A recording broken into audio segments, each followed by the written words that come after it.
I'm not hearing you, Nelson. Unmute yourself.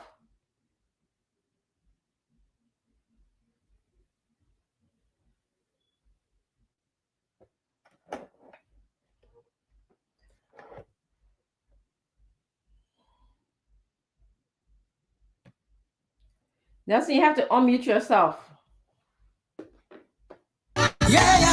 And wow, technology. So sorry for those of you online. Yes, welcome to the program Spoon Talk. We're here tonight live on Fabric Radio 101.1 FM, Spoon 107.5, and Super 95.5 FM. Online we at Spoon TV Live, Fabric TV Live, Super TV Live. And of course, on YouTube, we're there at Spoon Talk Live. I'd like to say welcome to the program tonight. The train has taken off. And of course, this is where you get authentic information. Welcome. My name is Nelson Colette. Let me cross over and say good evening to you, Dr. Richardson. And welcome now officially to the program. I didn't know I was muted at some point. Yeah. Yes. You were muted. I wasn't hearing anything. I'm sorry. I just distracted by a phone. My phone was ringing. So how are you doing today, Nelson? Yes, I'm doing fine, and I'm okay, and I'm glad to be here today again. Yes, uh, we are deep into the rainy season now here in Liberia, Wow. so there hasn't been that much of rain here, but it's been a cool day. Yeah. Mhm. Yes.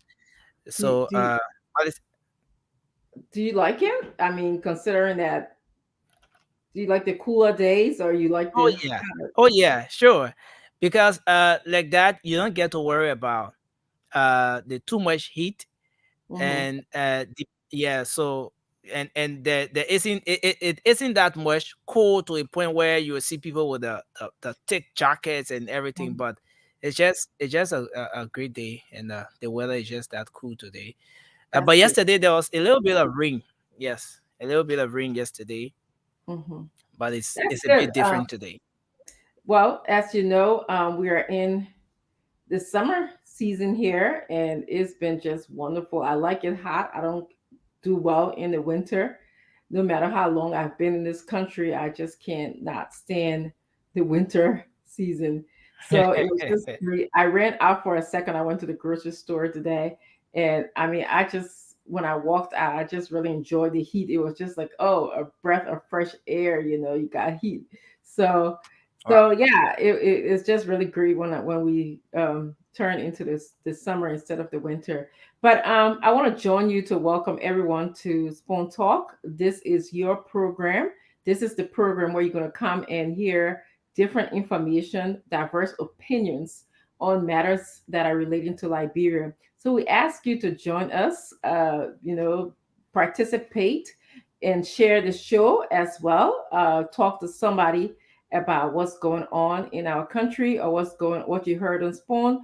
That would be awesome. So I really appreciate all of you coming here today, and let's just sit back and argue with us and watch us talking about different issues concerning Liberia. So Nelson, you want to give us information about the trending news in the country? Yeah, a lot of things happening. Okay. Lots of happening today in the country. But one of the happenings that has taken the center stage of the discussion is the lawmakers today who endorsed the presidency or the re-election bid of President George Weah. But Nelson, That why are you laughing small when you be talking about this? No, as I'm talking about it, I'm reflecting on the the different views that we've been receiving since Mhm. this information came out, and even why the program was going on today. And it's interesting how some people will express how they feel about those kinds of happenings, but it has taken the center stage for the discussion today. A lot of people have different views about that. 56 lawmakers pledged, 56. yeah, 56 uh, Okay. lawmakers. So, but one thing that has got a lot of people talking has to do with the fact that some of those lawmakers who pledge their support or endorse or whatever the president's re-election bid are seditions. They are people who were there yesterday, who were part of the activities, and some of them campaign for the election for the party for this going election that saw President George Weah becoming president. So, Mhm. and they've propagated the CDC as the CDC's agenda for a very long time. So some people were astonished, seeing those same group of people pledging support or re-endorsing the president's re-election bid today, and so there has been mixed views on that. So that's one of the happenings. And uh, one thing that has got a lot of people very concerned about this is that the man who served as Rescue 2 in 2017 to former Vice President Joseph Boakai, the senator now of Margibi County, Senator Nukwe, is amongst those lawmakers who today endorsed President George Weah re-election bid. Yeah. That's an So former interesting one. Rescue 2, yeah, former Rescue 2 is part of the lawmakers who endorsed uh, the president's re-election today. Yeah. So Mm. we're gonna have I'm supposed to get the full listing No, no, shortly. actually, I'm sorry, Nelson. I just thought about something. So that was not Rescue 2. That was This Is Our Time 2.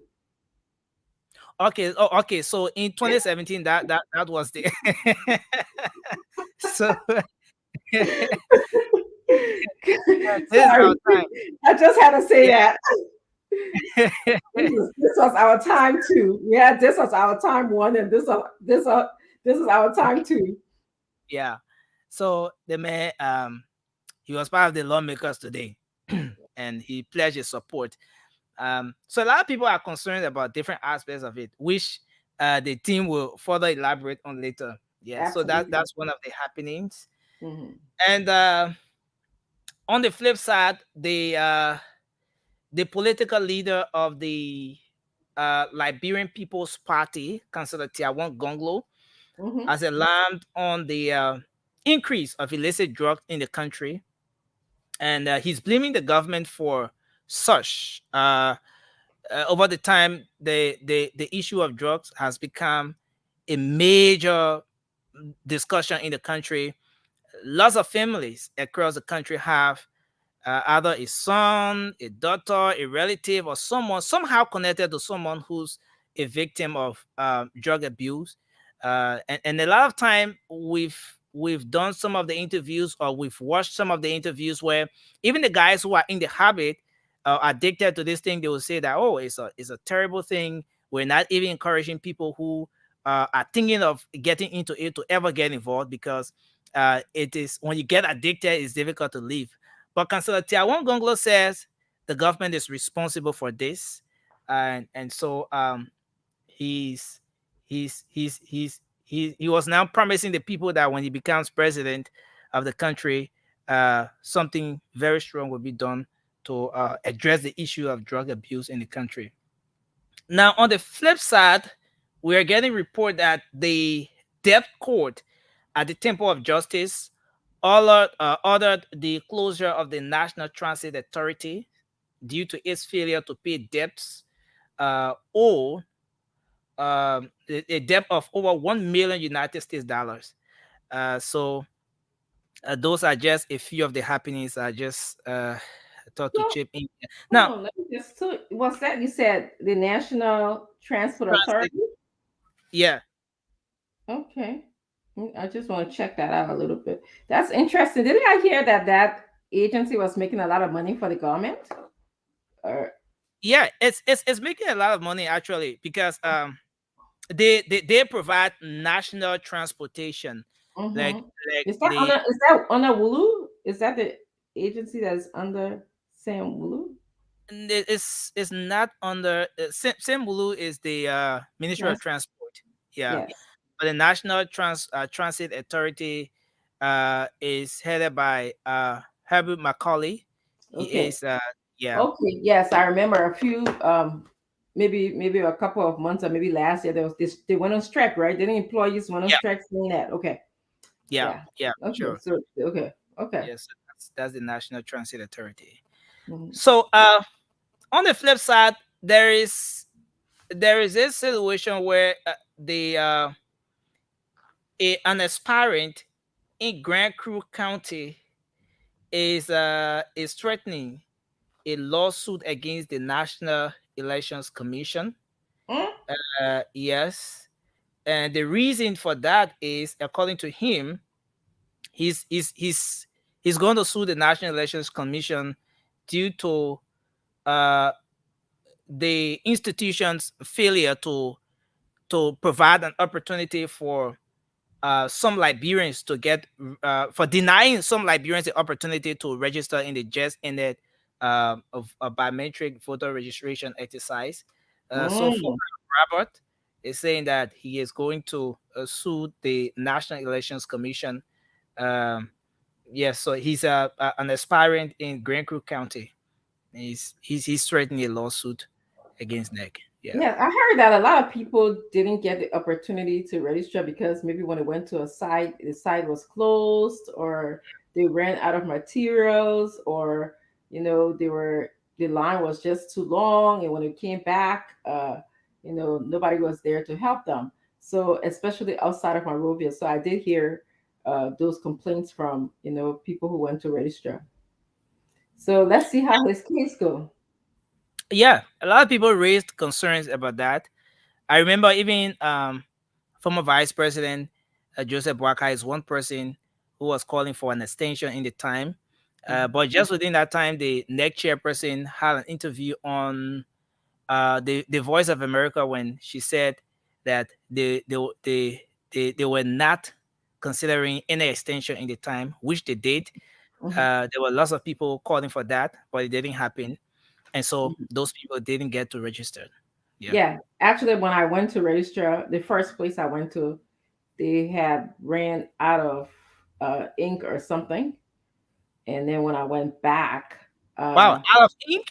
yeah, yeah, ink, and then when I went back, uh, there was another issue. Either I had to beg them because although the registration place said that it closed at, I think it was like 6 o'clock or so, but they told me that they were closing. I was there at 3 o'clock, and they told me that they were about to close. So I had to beg them. I said, "Listen, I beg you guys, please let me." Wow. Yeah. So there were three of us. So two of us they allowed, and then this third person said, "No, we have to shut down because there are people already in the building." So, Hmm. but it wasn't the time they were supposed to close. So I don't know what was happening that they wanted to close early. But as for me, I follow a lot of reports. I follow so many reports of people getting at the centers and the issue of system down and everything. But when I uh got at the center at the time I did my registration, interestingly for me, the place was free. Yeah, because I was always afraid of that whole process where I would go and stay in the long queue for maybe 4 or 5 hours. So I went on a Saturday when I would not be that much engaged, and it was just free. I was the only person. I just went in, That was did my nice. registration, and came back. And so I begin to wonder. But again, the case was just different Yeah. for I mean, everyone. but did you do it in Monroe? I mean, I guess like people in the rural area has more challenges than people in Yeah. Monrovia, I'm assuming.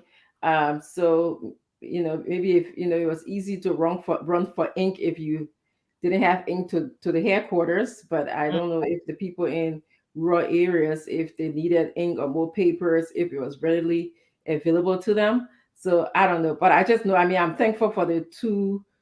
There were two women who worked there, for allowing us in, even though it was in my right to be to be there because they weren't it wasn't closing time yet, you know. Mhm.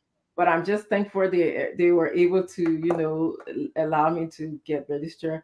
Although there was one person who had to come go back another time. Wow. Yeah, yeah. So the first person place, I didn't want to even argue with them. They said they didn't have the material. I just said, okay, let me just go to the next spot. So I went to the next spot. Yeah. Well, yeah. Anything else, Nelson? Yeah. So far, okay. So recently, this week, I think it was on Monday, yesterday, when a team of uh, intern doctors, those young professionals, were protesting. Their own protest was from the background that they are they are not on payroll. The government is here to put them on payroll and so forth. So they had a lot of concerns that they were protesting for. But the chief medical officer of Liberia, Dr. Francis Kete, he spoke to that issue and he said it is unfair that these people, or those doctors, are still young. They're not even licensed yet, and they are, or they were protesting for them not being on salary or on payroll and so forth. But aside from that, he also pointed out the issue of most of the medical practitioners not wanting to go to the rural parts of the country to accept assignments in the rural parts of the country. He pointed to that as one of the major challenges that the Mhm. health sector is faced with. And I think from some reports we've been getting, it's not just this is something that concerns not just the health sector, but even the educational sector. Mhm. Some teachers are well trained; they have all of the qualification and everything it takes to bring about some level of change, but they wouldn't accept an assignment in places like Grand Crew or River G. They would rather be somewhere around Monrovia or some of its adjacent counties rather than going to those counties. So he says it's a major challenge Yeah. for the health sector. Yeah. I wish I mean, I think outside of Monrovia is just beautiful. Monrovia is beautiful, but going outside of Monrovia is even more beautiful. So I would encourage anybody to go. It's quiet, clean, you know, Hmm. nice Yeah. air, not a lot of noise. But Yeah. it's an individual choice. Some people might not want to leave their family and friends, to go out. But anyways, interesting. So I'll just share this story with you. So the last year of doing your PsyD schooling, we have to do something called a post. Well, it's called internship, but Yeah. for medical students, called like their residency. And that internship is like nationwide. Like everybody have to apply from different schools, and then you get selected to go to different places. So you don't really get where you want to go. So Mm. a lot of I have students right now that are moving away from their home. They have to go and get an apartment in different states, different areas. So, you know, I mean, I was lucky when I did it because I kind of, you have a choice to put like 12, a list of 12 schools down, and then the board would choose wherever to send you. So I was lucky that it kept me in my locality. But there are students who they've been moving to New Mexico, which is far away from Pennsylvania or Mm. California or wherever. So, but anyway, that's my story. I'd like to Yeah. welcome Daniel Sandel and also Gibson Jeru to the show. I want to thank you guys for coming today. We're just talking about the issues that are going on with the medical doctors, the young medical doctors. Apparently, Nelson just said that they are not licensed, and Yeah. That's according to the chief medical officer. yeah, and Yeah. they're protesting that they're not on the payroll. And then the chief medical officer was saying that some of the challenges that they have is that these students or doctors don't want to leave Monrovia. And I was just telling him that, uh, for my internship, you don't have a choice. Like, you get assigned according to the American Psychological Association. You got a choice to pick 12 schools that you like, and then they take from 12 schools to send you anywhere you want to go. So yeah. But anyway, let's talk politics today. What's going on in Liberia? I will start off by asking Daniel Sana was here first. Daniel Sana, what's on your mind? What's going? You can tell us what's going on with you, and then we'll go to Gibson, Jerry, and then I'll chime in.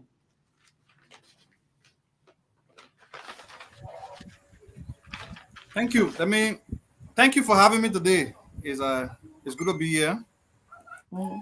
Uh, there's a lot training. A lot is training in the country. You, I listened to Nelson talk about the health workers protesting. This is nothing new to the country. When I listen to the response from the chief medical officer, I think it just speaks to the problems that we have in the country because that the doctors are not licensed is not the issue. The issue is whether the government is giving them the just benefit that they deserve because these are family heads. And that emergency, come to think about it, this country is challenging the medical sector. The health sector is one sector that is completely paralyzed. Yeah. The ratio to doctors per patient is still very deplorable in Liberia. Mhm. I think you talk about 5,000 to one doctor. Wow. So the government and those who manage the health sector should be in the business of giving people attractive incentives. Talking about people don't want to take assignment in leeward areas. I mean, that's a joke. Mhm. What incentive do you have out there to ensure that people can be accommodated, they can be able to take care of the parents, the children back in Morovia? That's none. Yeah. So the problem is both I mean, infrastructure and substance wise.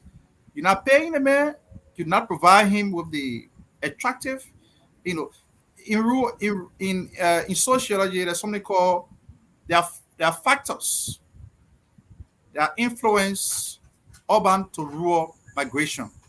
Yes. If you have a job in Morovia that is paying like 1,500 to 1,005 in Morovia, and you want somebody to take assignment in somewhere like Bapolu, Grand Kid Mount, or River G, there has to be some level of incentive Yes. that will attract the person to leaving a job in Morovia to go and settle in River G or Bapolu County.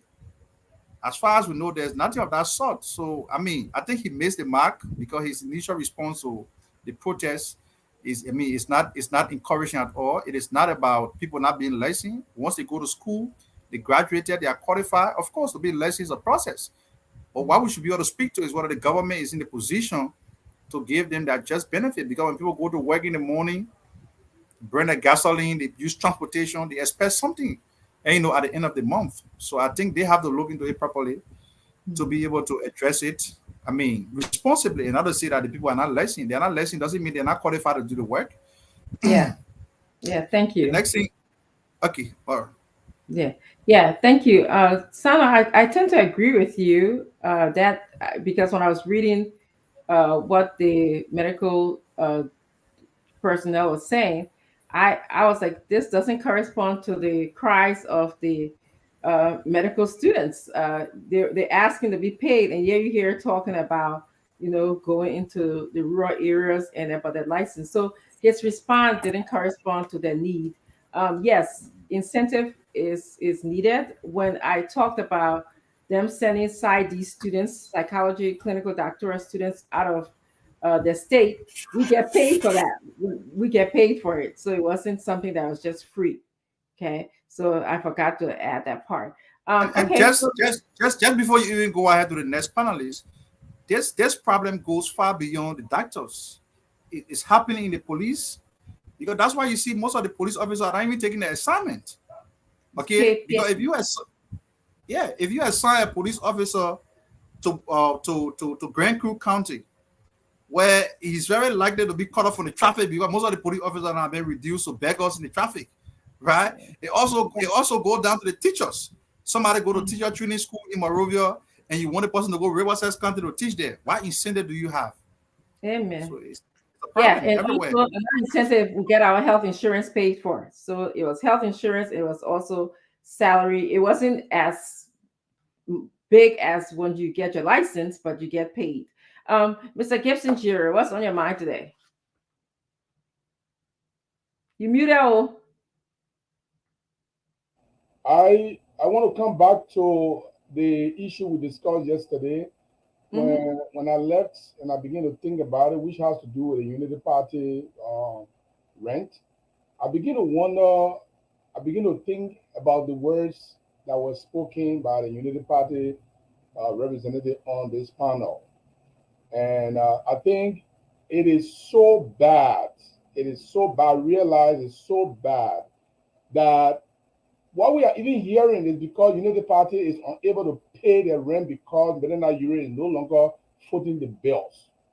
And I don't know how much true that is, but it is so bad that with the absence of Benana Ure and Unity Party will not be able to pay, they cannot pay. They said somebody said they're going by the stipulation from the court. Do you have to go by stipulation from the court? You can go and pay off the debt. You don't have to go by stipulation from the court. This court is not stipulating this because they want to give you a breathing space. And you cannot walk this thing over to the next because when you win, that's when you pay. And they even calling the individuals who gave them this building ungrateful. Ungrateful. You don't want to pay your bill. You call the man ungrateful. Those are the words I begin to think about yesterday. Ungrateful. You call the man ungrateful because the man tell you you owe me 3 months before coming here, and now you are owing another 3 months. Give my money. Then you say the man is ungrateful. Look, I will continue to talk about this every day I come here until Unity Party pay their bills. These are the people who are going to be leaders if they get the state power. They are showing us how much they are going to behave with the paying of bills. This is the same thing that is happening to George Weah government. If we want to change the trajectory of what is happening in this government, we have to come clean. He who speaks of equity comes with clean hands. He who speaks of equity comes with clean hands. People cannot be running behind you for small money like one. That money is I can pay. I just look at my bank account yesterday. That money I can pay 180,000. I can pay that money. So Jeremiah then all got money. Why they can't foot that bill? I know my man Mo Ali don't have money, so I don't say he gonna pay. But Mo Ali don't have money. Alari Toba broke. Gafwan already broke. Sam Cassidy already broke. All of these people. So let them go to Jeremiah Kuhn. Let him foot that bill. Let it be paid. Let it be clean. Let it be current with their bill. Otherwise, I don't see how they're going to criticize George Weah for not paying vendors, for not paying certain things when that's unfortunate. I mean, I can't pass this. Every day I come here, I'm going to just talk about this as my opening until Unity Party clears that money. If they are unable to clear, let them write Councilor Gonglo. I will personally give them 180,000 from my account and give it to Councilor Gonglo to pay for them. 180,000 you can't pay, and you telling people you're going to pay by stipulation. This is so disrespectful. Yes. Thank you so much. Interesting. I'm sure you're going to get a good answer from the people representing Unity Party here today. I wouldn't commit to pay you. They might just surprise you, and then you have to pay for them. And I would hate for you to spend your $100,000 like that. But Mo Ali, hello, how you doing? What's on your mind?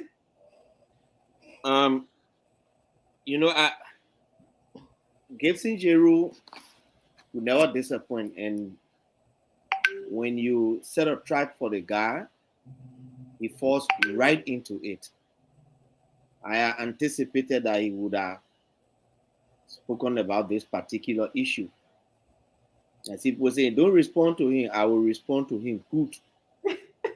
A CDC journalist now hustling on Tier 1 Gonglo, I'll respond to him. I will start off with a broke part. You support Tier 1 Gonglo. I mean, yeah. You support Tier 1 Gonglo. Mo Ali broke. Afon broke. Alari Topa broke. You know what I like about that statement? They stay in power 12 years, they broke. This guy, Gibson Jeru, despises people with character. He despises people who are straightforward. And he heals corrupt people. I don't know where Councilor Gonglo found him from. But Councillor Gongo needs to think twice. Every time you say we broke, what it tells the Liberian people is that these people serve in government, the people you're talking about, 12 years, they live from their reach. You know what it means, Gibson? It means that they manage themselves well. They didn't steal from government. Oh, Gafon broke. This is a man who profoundly served this country. He now serves as the country director, the country manager for the Africa Development Bank over the last 3 years in a big economy like Uganda. And just said on the show, he broke. Oh, you were paying that rent. Oh, you were doing the one. Who bribed you to be saying that kind of thing on the radio? Is it somebody who passed you? Now you know the reason why Gibson I don't talk on Councillor Gongo, because Councillor Gongo then we're from the same student background, the Student Unification Party. He's a veteran of that party. I am a veteran of that party, and so is Augustine Gafon, and so is Larry Tukpa. Okay. We have that. I come in. No. They may have ranting here. You won't stop me. No, more you not go more than a town. We can't go more than the time here. Okay. This Councillor Gongo you're talking about, this is the only man who chakla soup winning record at the UL. The man who you be on. All the other people you're talking about, the one. This was Councillor Gongo who served as vice tender bearer under one Emmanuel.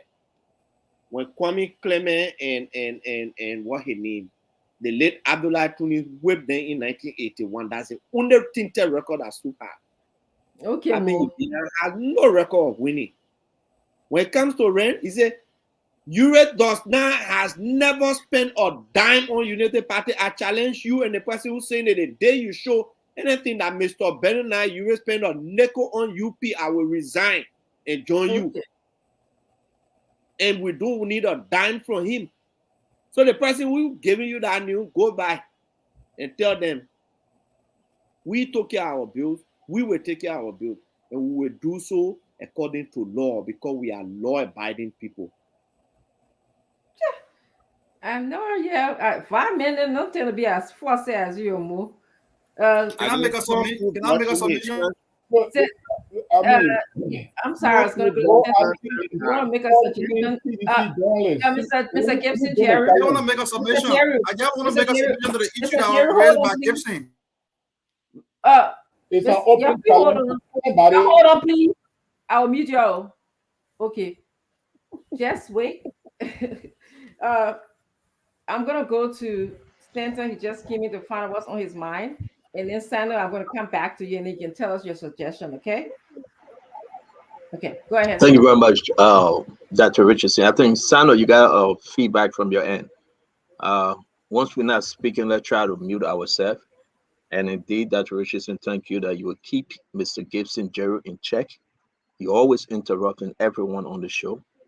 And I hope that he and his brother, Councillor Lamin Pakor, can be law-abiding panelists. But I want to say thanks and greetings to everyone. A wonderful show yesterday.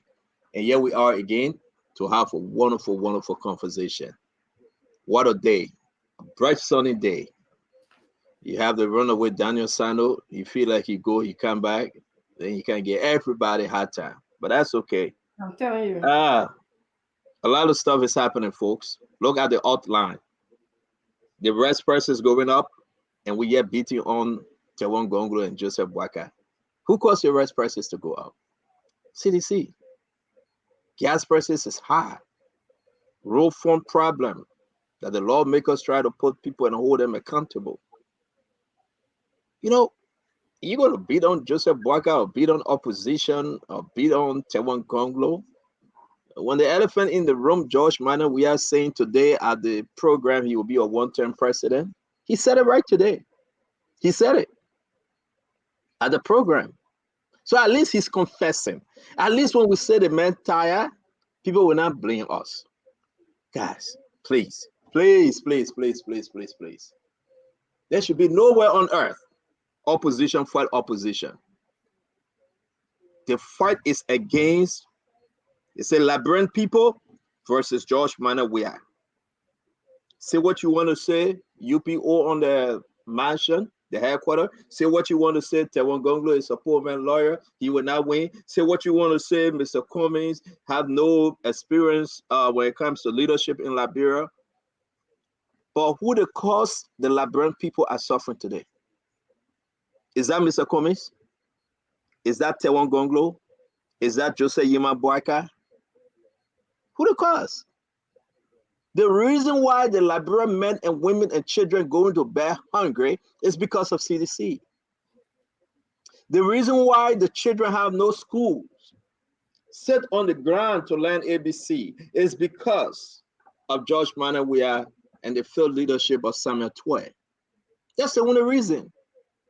Guys, let's use our everyday time to build a relationship with the Liberian people and put an end to the George Manuel Weah nonsense. That's the fact.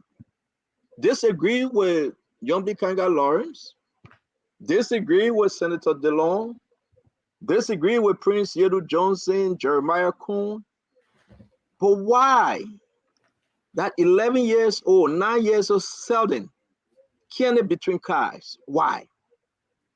It's because of 6 years. 6 years of failed leadership by President George Manuel Weah. This time is season for everything. Today is the 13th. 4 months to election. You know, sometimes we want to recalibrate. Let's try to redirect the conversation now. If you are not for President George Manuel Weah, speak up. But if you are, and you're in disguise on the show, and after the show, you can call Samuel Twe and call the other people, then there's no need to come, my friend. Go to find another network that you can propagate for President George Manuel Weah, or declare on the show and remain on the show, and let's just have a good argument. I will say this, and I will say this again. Please, to all of our fellow Liberians, if you are tired, suffering, George Manuel Weah is not your friend. If your children going to bed hungry, drinking dirty water from the well, George Manuel Weah is not your friend. You listen to me. Your grandfather, your father, your grandmother, your mother sick. They cannot receive paracetamol. George Manuel Weah is not your friend. Imagine your condition for 6 years. Do you want another 6 years? Do you really want another 6 years of hardship, of death, of suffering? Is that what you want? Another 6 years that you will be a beggar, begging, calling people in America, walking to Freeport up and down, going Broad Street up and down. Sometimes you don't know what you're walking for. While you have ministers in government, the children in America, the children in Europe, the children, their homes, the mansions they are building, and you're there as a watchman. When they're sleeping, you are there as a maid, as an aide to them. You can't go in the living room, but you will cook for them. You can sit on the patio, on the porch, but you will wash the children clothes. Is that your life? Is that what you're going to settle for another 6 years? And at the end of the day, they don't care. They care less whether your children go to school or not. Look at George Manuel Weah, where he came from. Gibraltar. Came to the country after wasting all his resources, money in playing soccer. Nothing he brought back. You gave him the chance to be president. Look at his surrounding. Samuel Twe. You know how much Samuel Twe worth? We're going to let you know how much he worth. Look at the home Samora Watercolly is building. That Alexander Cummings making you to suffer. That Joseph Yima Boaka making you to suffer. Is that Tewon Gonglo making you to suffer? My people, let's wake up. 30 seconds. Thank you, Dr. Richardson. Let's wake up. They may not like us. We will not be the friend after the election. Let's stop fighting each other. For the next 4 months to come, rise up. And let's tell the Liberian people the truth. And the truth is that George Manuel Weah have failed them. and we pray to bring a better leadership. I submit. Thank you, Dr. Richardson. Thank you. Sano, you wanted to say something? Yes, the Stanton just spoke my mind. I thought that it was an exercise in brutality for Gibson to keep attacking the Unity Party and to have more responding in such manner. But I don't want to do a commentary on what Stanton said. I think it's a path to proceed on.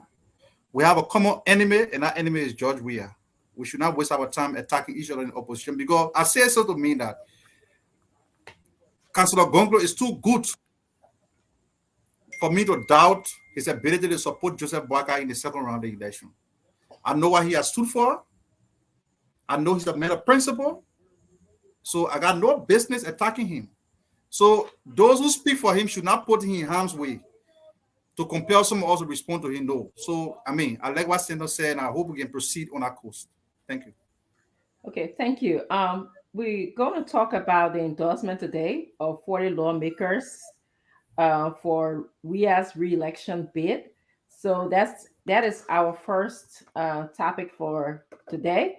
I'm going to be asking your opinion on what do you think? Do you think that they add value to Weah's re-election bid, or is just another show? So I will start with you, Daniel. What are your thoughts?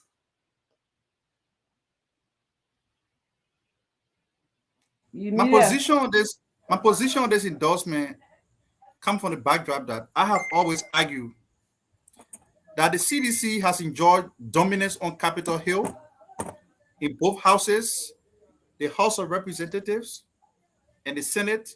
The CDC has enjoyed absolute dominance. Whatever thing Mr. Weah has ever wanted to be done by the legislature, they acted in consonance. So the legislature has never exercised that constitutional independence as given them by the Constitution as the first branch of government with oversight over the other two branches. The legislature has deliberately reneged in exercising that independence. The legislature finds itself in a conspiratorial relationship with the George Weah-led executive to deprive the Liberian people of good governance in the delivery of basic social services. Beyond that dominance, you also come to realize that the leadership of both houses of the House of Legislature is predominantly occupied by people who are from the CDC, the Coalition for Democratic Change. I go from the Senate. You have President Pro Tempore Albert Chie from Grand Creek County, a bona fide sedition. You have Sir Joseph, an unrepentant sedition, chairman on executive, right? You have Joel Howard Taylor, a sedition, president of the Senate and vice president of the Republic. You go to the lower house, the House of Representatives. You have Mr. Buffers Chimba, a man who almost slapped President Salif in the name of fighting corruption and bad governance. He's a speaker of the Liberian legislature from the day Weah became president. Since 2018 of the president, he's been speaker of the legislature. He's a sedition. You have J. Funanti Kofa, a sedition. He was elected on the ticket of the Liberty Party, but joined the CDC even before he was inducted into office. You have Akaras Gray. Akaras Gray is a chairman on executive. So you see, what we witness today is nothing new, because I do believe that political endorsement must come with news. It should be something unusual. If Daniel Sano, who has been a renowned critic of the Weah government, called a press conference at the headquarters of the CDC and say, I'm endorsing the re-election bid of George Weah, call for bail excuse, that would be the news of the century. But it makes no news. It makes absolutely no news when people who were elected on the ticket of the CDC, people who are wine and dine in the loot of the CDC government, go to the party headquarters and say, we come to endorse George Weah. It is absolutely not worthy of the news. 30 seconds. As a political strategist, I think this is an attempt of the CDC to resurrect the name into the running political discourse, because you realize of late the CDC has been very out of touch. Nobody talk about the CDC, so this is a strategy to put CDC Okay. on Okay, Spoon Mr. Talk. Sanders. They go and organize endorsement, they will discuss all across the country, Thank you. but it's no news because all those who endorse today have been sedition from day one. So Thank you. obviously, Akaras Gray would have endorsed George Weah, Buffer Chima Thank would have endorsed George Weah. So it's not newsworthy at all. Okay. Thank you. Mr. Gibson, Jerry? So thank you very much. Before I proceed, Mo Ali plus anybody on internet, I'm challenging you today openly. If you bring any video, any writing of mine, any picture of mine praising George Weah, I will never appear on Spoon TV again. So I don't want anybody to say without bringing evidence. If you bring anything that I praise George Weah, I talk about his progress, I talk about his development. If you bring anything, I will never appear here again. Because you people, when somebody criticizes someone with a viral comment and you take it to be that they are defending George Weah, that is what is happening here. And number two, Mo Ali, I was already a journalist in 1988 when you were still in junior high. I've been journalist all my life, from court reporter to editor to managing editor. I remain a journalist and I will be that way. On this show, we come here for the discussion of facts. Discussion of facts. We have to make a distinction among the opposition. Who is credible? Who the Liberian people can vote for and they can achieve the objective that they have been yearning for. So if somebody who is an opposition leader, who's supposed to be the next president or who is wishing to be the next president, and they cannot behave or act in ways that will show that they are going to act the way when they become president, then we have to point that out. Having said that, I'm not surprised. I just looked there. I saw my senator, Zoe Penno. So I don't know who is CDC trying to boast about 40 lawmakers. It's like you telling someone, I'm going to show my support today, the kind of support I have. And then when you appear, your wife appear, your son appear, your uncle appear, your auntie appear, your cousin appear, your niece appear, your nephew appear. Then you say, oh, I got too much support out there. No, you don't have too much support out there. Those people were already in your corner.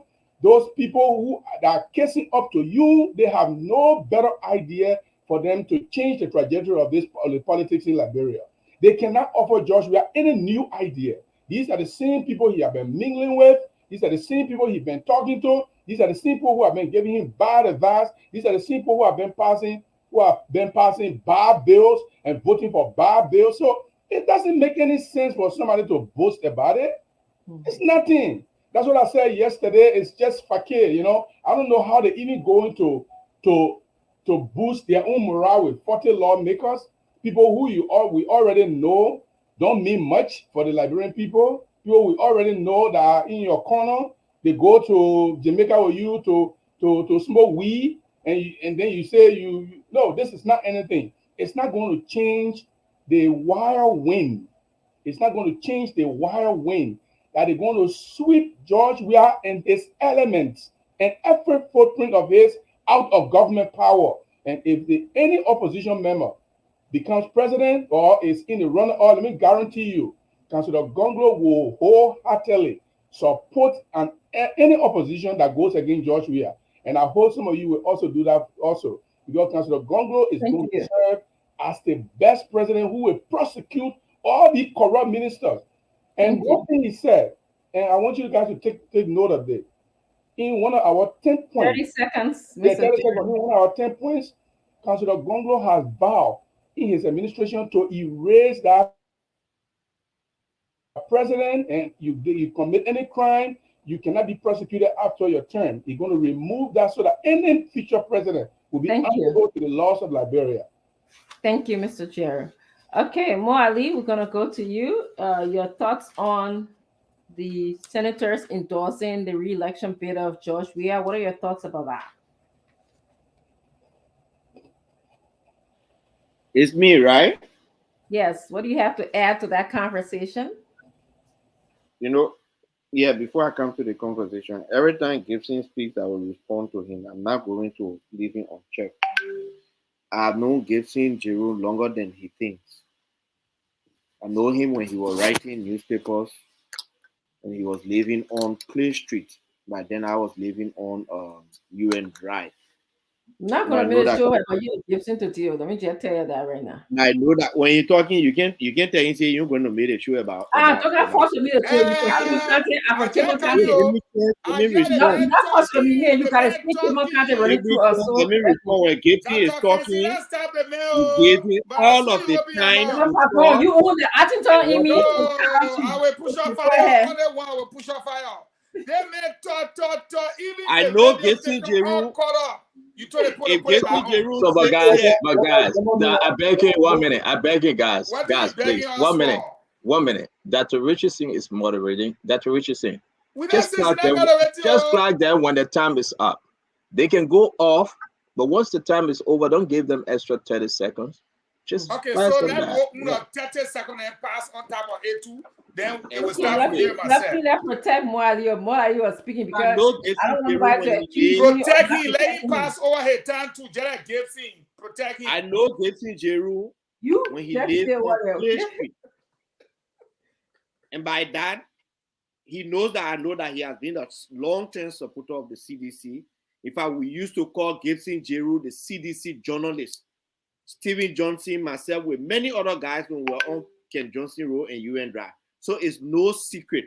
Gibson Giroux campaigned for the This CDC. thing Gibson, is this thing Gibson? But ask him if you're not living Clay Street. Ask him. Oh, okay. Ask him on the show. So wait for his time. But you know, people who, one of my friends told me today, he said people who far from power, they didn't want to say after thing, they were in election. One of the men said, I will buy a school bus. 7% in the election, the man can 7. You know, to the CDC endorsement thing, everybody has said it. It like me, Mo Ali, get on and go say, I'm organizing endorsement for JMB. Then I put all the party leadership. Who strings over there? Zopeno is a sedition. Mm-hmm. All the other people, they are We have sedition. pictures here. Nelson, can you put the pictures up? Let's see them in one But post. I saw one person that the person I want to talk about a little bit. Mm-hmm. Senator Emmanuel Nukwe from Magibi. Those were some of the horrible mistakes. Those were some of the horrible mistakes that we made in 2017 that led us to our defeat. This is a man who was on our ticket. No, not disowning him. I'm saying those were some of the horrible mistakes that led to our defeat in 2017. He was on the UP ticket as Vice Tender Bureau, but supporting the CDC undercover. When George Weah won election, in fact, the man was buying pickups for the CDC and giving them money while he was Vice Tender Bureau for UP. When George Weah won election, one of the first persons he called to consult for appointment was Emmanuel Nukwe. He gave Emmanuel Nukwe options, Commerce Ministry or the Liberia Aviation Authority or something. And I know this because we used to talk, and Emmanuel Nukwe chose that place because it was quiet and Commerce Ministry are going to be noisy. And from that time, he's been supporting the CDC. So there's absolutely nothing surprising over there. The day I see strange people who had different political orientation, different political beliefs that Daniel Sanders said, come out and say we are endorsing the CDC, then I'm worried. But I don't see CDC lawmaker go endorse CDC. What CDC wanted to do today is because they've been flunking in all of the opinion polls on the radio station. What they wanted to do is to give their base some morale booster. They say, let's do something, let people come together. That was all. I didn't see anything over there. There was no endorsement. They were just merry making and showcasing the number of vehicles they have, the flashy cars they have, those lawmakers who over there, passing everything. So I don't see anything in it to discuss, to be frank. Okay. We're gonna go to Stanton and then we'll go to Mr. Fagon, who just joined us to tell me how I'm biased. But okay, go ahead, Stanton. Thank you very much, Dr. Richardson. I'm not going to spend my time to entertain our brother Mo Ali and Gibson. These guys are friends, they are family. We got to move on. Liberia is to a place right now. We all got to be serious. Like I said before, CDC will do everything they can to win an election. They are on the lifeline. They are greatest hunters. You know, when a hunter get out there and greeted, he will kill them bush meat and stay in the bush and do. But when they choke him, no one there to help him. And this thing have choked the seditions. They are greater hunters. Just look around you. Those on the radio. I'm not too much, my friends here following us by way of social media. But let's talk to those in the radio land. Just look around you, man. Are you better today than Ma Ellington? No, seriously. I'm not saying Ma Ellen, she's an angel, no. But today, you had LDC though. The compact, she won it. She received the money. The hydro was built. It may not be to your liking 100%. Money will flow into the country. The hustle was here and there. If you say, I want to hustle, you go on Broad Street, at least you go back home when you're late teen. You get food for a week. Civil servant was getting paid on time. Are you better off today than 6 years ago? Ask yourself that question. And look at your ministers and your lawmakers and tell me whether you are okay. Are you going to give them another 6 years? Amen. My fellow Liberians, please, for the sake of good heaven, we need to realize that this thing is over. If you give President George Manawiya another 6 years, you are giving yourself 6 feet under. C'est fini. And when it, Kume say it finished. These people, you need to understand them. I saw Ketemba, you say understand when he met Isaac Doe. But it have a meaning. Minister Wilson, this local Wilson, begging. The people gave us some money, millions of dollars, $2-3 million. The government ate it for at-risk youth. The Zocos, they ate it. Demonstration at the hospital that the caretaker cannot control it. The government have failed you, my people. They may hate us. They may say the worst about us. They may wish us death. But I will not be on this show whenever I have the time to be on the show to beat on opposition leaders. The fight is with Joseph Yema Boaka, George Manawiya. Mr. Cummings, George Manawiya. Tewon Gonglo, George Manawiya. The Liberian people versus George Manawiya. That's the way it is.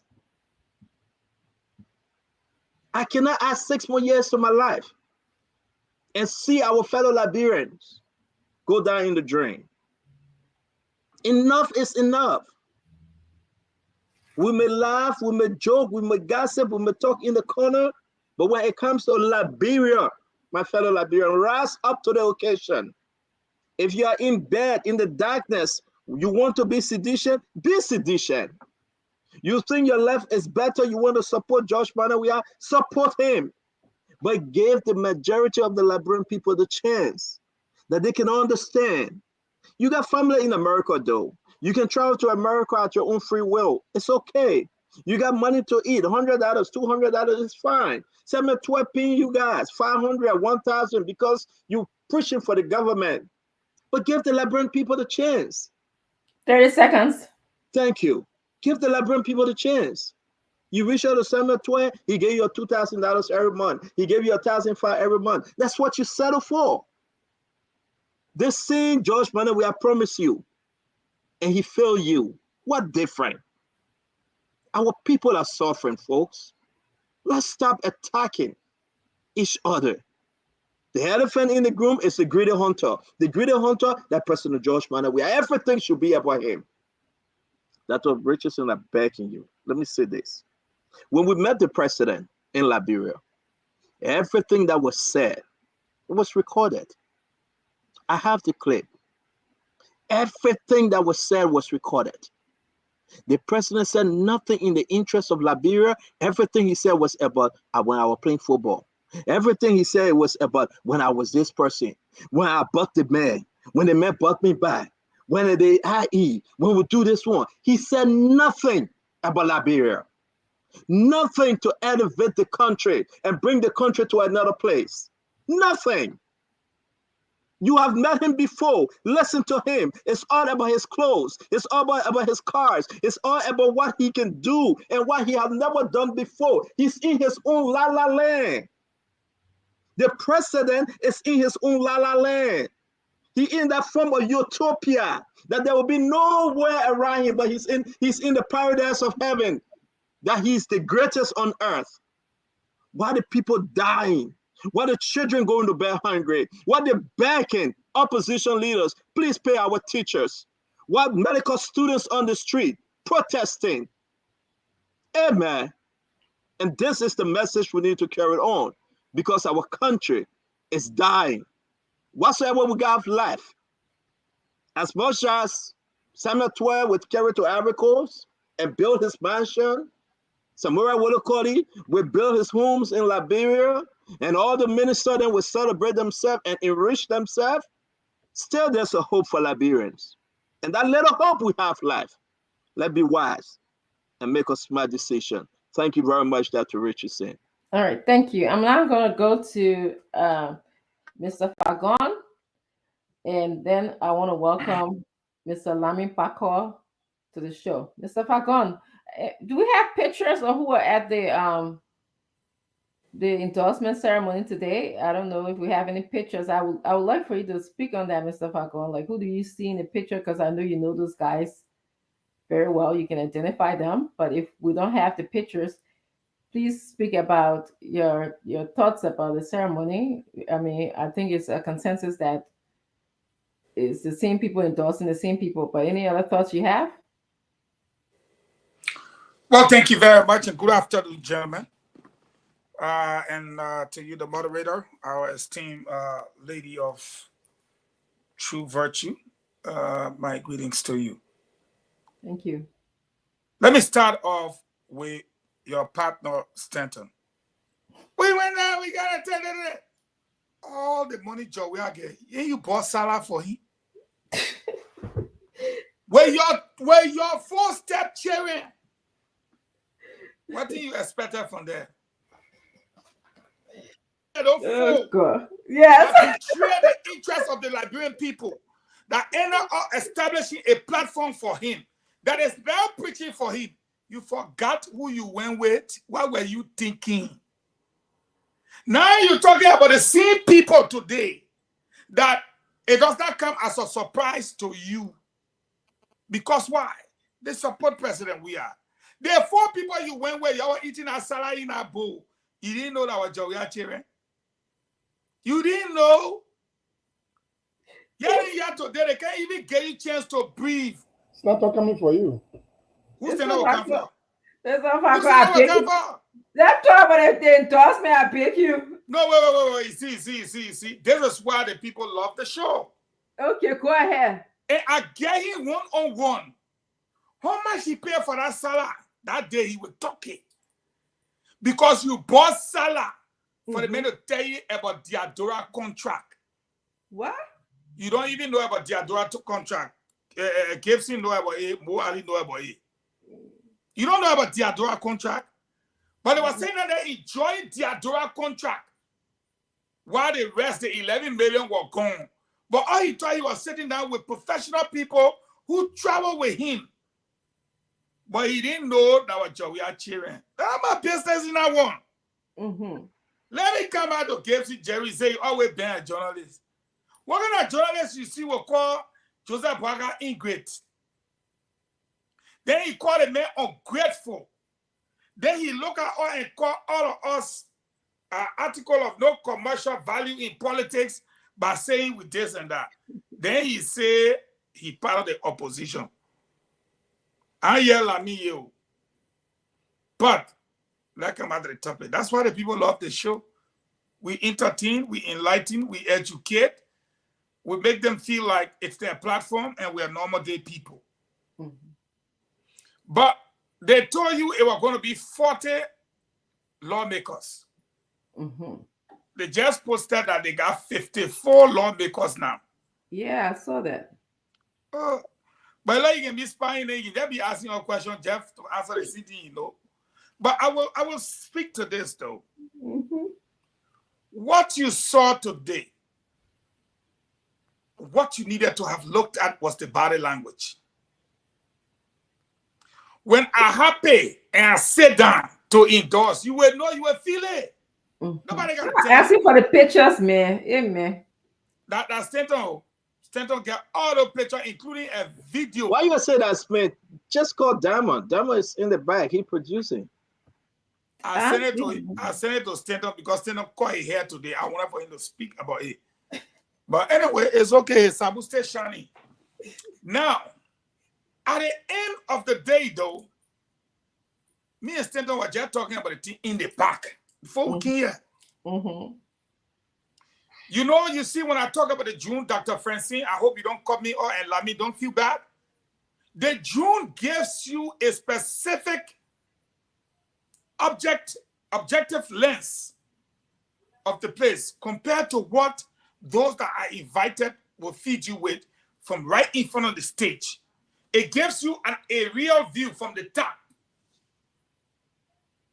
Look, today, real top seditians then who I know, they contacted me and said, damn, Fagon, we're in trouble.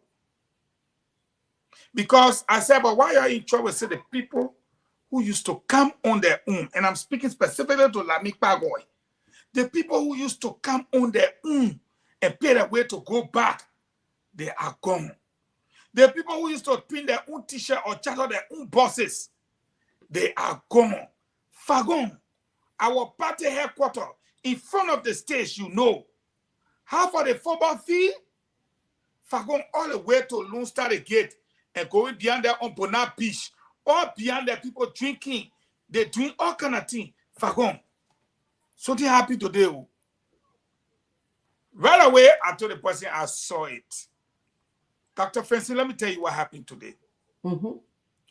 If 40 lawmakers decide to endorse President Weah, that's why I always tell people President Weah is a smart man, he's not stupid. Jai used to see he draw people, he look at the ball, before the ball can, he know where to place it. That's how Joe Weah live his normal life. 40 lawmakers means they are from 15 counties and probably 3 or 4 of them from in a particular county where there is a tribe or 2 tribes situated. Therefore, they're able to mobilize and bring 3 or 4 MTA buses. Are you understanding me, Dr. Francine? Oh, yes, I got you. So we got 40 lawmakers Hmm.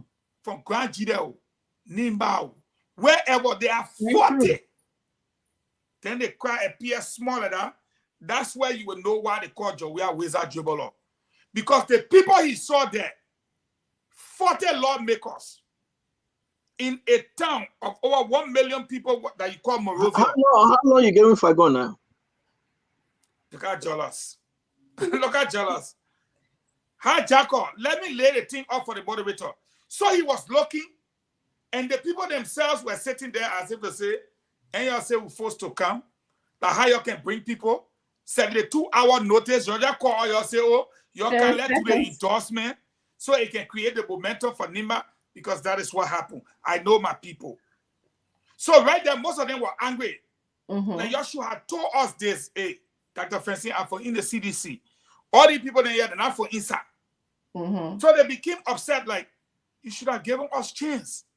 Let's reach to our people, organize them, bring them, print t-shirt, but you just jump out. 72 hours ago, 40% will endorse. What do you want us to do? You want to tell me that Fanatic over Fonsano? About cheering? TJ Let's be real here. Zopen on them, the crown people. Now, Not even They Grand couldn't Crew. mobilize. They could mobilize, but this thing was 72 hours. And let me extend on in the background. Mhm. Jefferson Koji Okay, went and 30 signed. seconds, Mr. Falcon. Let me 30 go to seconds, I will push you back to Stanton. He will tell you. Jefferson Koji went and signed that team. So the person said, wait now, Koji, you signing as Congress for Democratic Change or coalition? Which one now? They gave her the money for the mobilization, your weapon. Then you can tell her we must bring people. Sir Joseph Elu could afford that place. And I'm being honest. Thank Say you, what Mr. you want to say Falcon. about Sir Joseph, he's very popular. So George Weah was sitting Thank there you. and watching. What I will say to you in conclusion, less than 15 seconds. Mm-hmm. You, Dr. Francine, can never endorse Abraham. You were jail with him last I night. already endorsing. Why you endorsing? You just kissing last night, told him you love him. That's the part. I already finished endorsing him now. And I was So for that many that years. Dr. Richardson, I beg you, let me take 10 seconds and just respond lay to what out. Pagon said. Guys, I beg you, and I know you're going to cancel Alame. Listen, I will not discuss. Should on you the be show. asking her for the time, or you should be asking me for you to go before I can Hey, come I in? know. God. Yeah. Yeah, I told you Yeah. stand on the network against you. So, No, Mr. but- Alami, do you want to borrow some of your time to No, Mr. I'm already my time, but just to go ahead of me, I can do due difference for You wait for How many minutes you again? How many minutes? how many minutes, Counselor? I just allowing him to go ahead, but I'm not giving him time. Oh, This guy, you arrest someone on the show. I'm sure you're Well, let me say this. today. No, real quick. What I want to say is that I'm not going to discuss any of my friends. You know, people say, why you consider those guys are your friends? They are my friends. Whatever we business. do, whatsoever that ever took place, I would not discuss them. I am not, and I won't. We'll discuss the issue concerning Liberia. We'll discuss President George Manuel Weah and all the other sedition. Whatever they did and they are doing to the Liberian people, we'll discuss it. We said it different. But everybody that have come to know me and walk through my life, I am not going to discuss Ben Senvi. I am not going to discuss Kev Hassan. I will not discuss Timothy George. I will not discuss Dr. Heron Peabody. Discuss What the happened? salad. What happened, and let God watch between they and myself. But I will not discuss them. I So agree. we can Please proceed. discuss the salad. I will discuss the salad when my time comes. Councilor, let me thank One you day for we that will time. discuss the salad. Okay, Mr. Counselor Lamy, back on. I like it. You So, say you want your own. I like it. I said yesterday that the endorsement announcement for the CDC, I said it wasn't an issue that was worth my time, and I didn't think it was news because, as far as I'm concerned, almost all the people in our legislature are for CDC. So if John Palmer wasn't John Rice, I'm not in trouble. Yeah. So why are we even giving it? Why are we even giving it credence? We should be talking something else for the Liberian people to understand why the people should be out of power. Mhm. Not talking about a bunch of greedy people going to go and endorse them. Mhm. Seriously speaking, I was speaking to a friend of mine today, and he said something. He was quoting PLO Lumumba, and Lumumba said, paraphrasing, he said that there needs to be a level of hygiene brought to politicking on our continent. We need to bring disinfectant into our politics. These corrupt people, we need to find disinfectant for them. And the best disinfectant for the corrupt people is not discussing whether they go and endorse a corrupt government. It's telling the Liberian people why none of those people should be re-elected. That's the best disinfectant we can bring to this situation. This country is bleeding. This country is suffering. There are people who go to bed every day without eating food. People who go to bed every day without eating food. And the reason why they go to bed every day without eating food or eating very minimum food is because of these same greedy God people that we have running our state. So instead of talking about how many of them that went and gathered out a program to endorse a very corrupt regime, I think we should be focusing on why they should leave and what are the alternatives out there. I don't know whether it was Stanton or Fagon that said the election is against Mr. Bwaka and Mr. Weah, Mr. Cummings and Mr. Weah, Councillor Gonglo and Mr. Weah, and whichever other opposition candidates out there. I think that should be our focus. These guys have failed this country. Liberia cannot take one more year.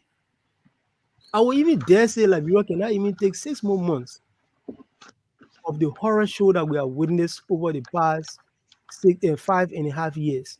We can't take more of it. We have to make sure our people do not make the error they've made. You know, like somebody was saying the other day that he voted for the men because the men were friendly with footballers and they were going to bring their money here. Now, what kind of talks have got to snuff out all of the country once and for all? Because when you start allowing people to make this kind of excuses because you think they're supporting you today or they're leaning towards supporting you, it will be the same crazy excuses that they will give tomorrow for voting another person again. We have to snuff all that. Yeah. The economic well-being of the Liberian people is directly proportional. Let me go back to my math class. Is directly proportional to good governance and inversely proportional to corruption. Because corruption is the order of the day. As it increases, poverty increases. You know, why should few people have access to all the money? And then when they take the money, they take a little bit of it and pretend like they are the best philanthropists in the society. They pay some people school fee with crumbs. They give some people bags of rice with crumbs. They pay some people medical bill with crumbs. You know, when somebody gets sick, they go on the radio, they call in on the other person to help them to pay the medical bill. Why should we have a society like this? I tell you. Why should we have a society like this? And that's the reason why some of us are supporting Councillor Gonglo. Because he said consistently that when he gets to power, that disinfectant I mentioned initially, that disinfectant will use it to disinfect the government and bring hygiene and sanity to our body politics here. That should be our focus. Thank you very much. So, yes, actually, I just wanted to let you guys know that I'm going to be turning the show over to Stanton to moderate because I have to leave. But before I leave, I think that it's important that we present these 40 corrupt senators or legislators to the Liberian people. Let the Liberian people see them, okay? Let the Liberian people hear that they have not done well for the Liberian people themselves. Let the Liberian people know that they were among the people who voted to give themselves $30,000 so that you know, the Liberian citizen can rely on them instead of relying on the system of government that will produce good healthcare, good education, and good government for them. So that's the reason why it's important for us to discuss them right now. I saw Abache in a group today, Senate Pro Tem. I saw him there sitting down there. And this man actually was the people who said he opposed the American people's sanctions. Can you imagine? It's like giving a finger to the American people, you know. And the Americans are our biggest donors. They're the one who, you know, will sustain our economy sometimes. So I saw him there, and I was like saying, "Oh my goodness!" But anyway, I have to go. You guys have a great show. I'll be listening. Stanton, the show is yours. Thank you very much, Dr. Richardson. Dr. Richardson, I'm announcing that Fagon, you said she's going to pick her husband up. I got to announce it. And so that thing, I didn't. I'm going to endorse my husband. I'm going to endorse her husband. But it does different from when pick up my husband. What I'm hearing from the grapevine, in my hand. She needs to explain who got her husband. So we want to say that's a wonderful thing. Thank you very much, Dr. Richardson. We appreciate you as always. Now I think we got to go back to Daniel Sando, right? I do believe it was Daniel Sando's turn to jump in. Daniel, let's talk about this. We're finished with this endorsement, and we know who they are, actually. You can go back there, but I want to draw your attention right now to the outline. We have limited time. We hope we can get into them and really discuss them. Today is the 13th. The prices of rice. You in Liberia, my brother. You say going up again. Where's the $11 million? What's happened to the rice importers? What kind of story, person we are coming to tell us now? Everybody going clear. Cassava prices going up, Farion plenty because the prices of rice now it's $35 on the market for 25 k how you can call it kg or whatsoever. Talk to me real quick, my brother Daniel. Talk to us on the rice issue. Give me a moment. So the on the rest subsidy, I spoke to Senator Dillon yesterday, and he's going to be raising some issues because we're getting information that the recast budget, the budget will be submitted to the legislature to be recast. And so Senator Dillon said one of the conditions before even looking into that budget is for the WIA government to account for the $11 million in subsidy to the rice supplier. So there are a lot of issues that have now backfired on the WIA government. And it is not just the rice issue. You see the US rate is exponentially increasing. This morning, when I sent a change, $20, the rate has reached 185 in my area. So before we reach to July 26, we'll be talking about 200 plus. So all of Mr. Tua's economic policy have backfired. They are backfired because the reality is now setting in. But specifically on the rice issue, we need to call on our people at the legislature to be able to support, rally around the call by Mr. Dillon, Senator Dillon, to ensure that the WIA government can account for the $11 million in subsidies to the rice dealers. The next thing we're also going to talk about is the budget performance report. The budget performance report is something that is needed before the budget can be recast, before it can be passed by the legislature. But unfortunately, the folks from the lower house do not care about budget performance report. The budget as it is submitted by the executive, it will be passed on. And the Senate have been trying because you have a few people there who've been fighting. So now that the numbers are gradually shifting on the side of the opposition, we have to compel the government to speak to the issues. Because I do believe that $11 million cannot just disappear in thin air after being appropriated. It cannot just disappear. Somebody has to account for it. Okay? Even the domestic debt, hundreds of millions of dollars were allotted in the budget. Tell us second, sir. Domestic debt. Senator Dillon has been demanding the list of people who received payment from the government. Mr. Samora Wolokoli, Mr. Samuel Tue have been dilly-dallying and they have refused to give the list. So when the budget is submitted, we'll be looking up to the Senate. And all the senators who have agreed to join the rescue team, the rescue process of the country should begin from now. Thank you very much, my dear brother Daniel Sanders. Process, the hardship is increasing, and the Liberian will have the confidence in the governance. Thank you. Thank you very much, sir. We appreciate that. Thank you. Let me go to our brother Gibson. Mr. Gerald, this rest issue, and now, like Daniel said, he's spinning it also with the fuel and everything. Hardship. Talk to me. Absolutely. You know, I'm sorry, I got to just mention when Kangulo Zongo myself were talking the other day, he said, he asked me a question, he said, do you know why George Weah is failing in every area? I said, no. Why you think? He said, soccer is George Weah best in the world, but he failed to institute a viable sports or soccer program in the country. The man failed in the area that he has expertise. He failed in the area that he is well known for. How can we even believe that George Weah will succeed in anything? So if you look at the way George Weah government has been running, this is not the first time the rest issue has come up. The rest issue has been a problem continuously since this government came to power. The exchange rate is a problem since George Weah came to power. Now it is, I think, 180 or 185 now. Like Sandro said, by maybe before the election, we'll go up to maybe 200 or 250.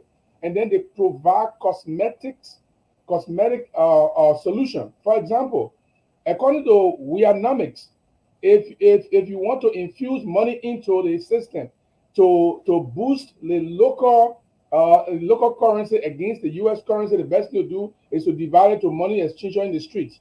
That's Weanomics. That's what they do. They took $25 million and put it in the street and gave it to people in their hands. Somebody put it, even gave the money to. We cannot even identify them. I think about 7 of those people, they don't exist anywhere. So that's how the people, George Weah understands it should work. He has never succeeded so far in the major governance issue because he doesn't understand them himself. George Weah doesn't understand governance. Look, somebody was telling me, he said, George Weah, I know every night he is praying to his God so that he can be whipped in this election because he's tired of being president. He's tired. The man already achieved what he want to achieve. He got enough money. He's taking enough.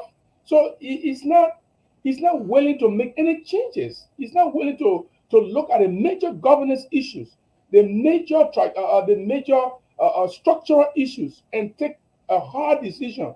The same people who have been failing from the time he became president, the same people are there. They got no new ideas.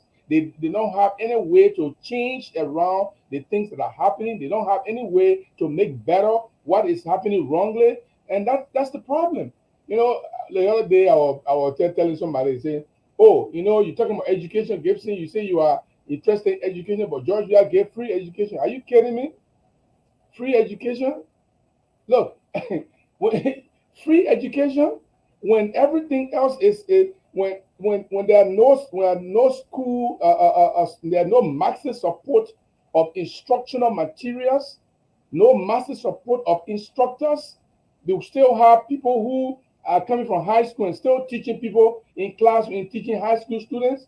And you say free education. The first thing to be able to restructure the education program, like George Weah has not been able to do, and his education ministers and technocrats have not been able to do, is you must be able to revamp the education system. 30 seconds, Mr. Gibson. Yes, you revamp the system and make sure you institute a program that will make the teachers well to the table, not going to Nigeria and bringing teachers that will never come. You know, so thank you very much. I don't think George Weah can change the trajectory. Let them moving from there. Thank you very much. Mo Ali, this you in Liberia, Mo Ali. You looking around. You get out on the street, poverty upon poverty. The rice prices going up like crazy. It was admitted today by the Ministry of Commerce. The hardship is rough. The government said we provided 11 million. The whole country went upside down. Nobody know the head and tail of the 11 million others. Again, rice importers saying that you owe us. President George Manneh, we are careless. Samuel Twell lied to the Liberian people. Where are we? If you buy a gallon of fuel, a bag of rice, where are we, Mo Ali? How can you contribute to this issue tonight? Where are we? We are in the doldrums of poverty. We are in suffering. And we are in hunger. You know, Stanton, we can sit on the radio, on the television, on the internet, on the social media and intellectualize any other thing. But you know one thing you can intellectualize? Hunger. When someone is hungry, no amount of intellectual capacity or ability can change their status from being hungry to belly food. Somebody must be able to provide for their family. Somebody must be able to provide for themselves. And this didn't start today. And despite the fact that we have raised alarm on all of these things over and over, they don't care. It's not only rice. As long as you see the rice price starts to go up, all the other basic commodities relating to food will go up. And the reason why they try to cover this thing over and over, but that thing they call CT and that continual cargo tracking, blah, blah, blah, that doesn't contribute anything to the economy. It doesn't contribute to the revenue. It doesn't contribute to the budget. President Weah and his men brought a whole scheme to increase price so that they can consistently collect money. They're increasing it. Look, when you talk, they say, oh, you know, the war in Ukraine, before war went to Ukraine, things were hard. They said the global economy, before global economy, things were hard. And even in the face of the global economic challenges, other countries are navigating their way through because they have leaders who care about the country. You were the one who said, when you sat down with President Weah, I have never sat with him one-on-one. Never. I've never seen him in a close proximity except when he met with political parties in 2018. You say he said nothing about the country. That is because he knows nothing about the country. He said nothing about the economy because he knows nothing about the economy. He said nothing about anything besides football. Even like Gibson said, even the football that is his profession, the football that brought him to the limelight. Liberia is the least.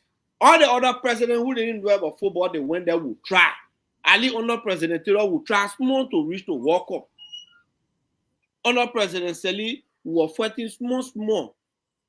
You know, moving around, winning one or two games. Under President Taylor, we went to Cup of Nations. Under President Weah, even in our country, the small thing they can kind of be up. You expect him to perform in the economy. Then you get Mr. Twe as finance minister who doesn't go to the finance ministry. I used to hear other people saying the finance ministry is the engine of the economy.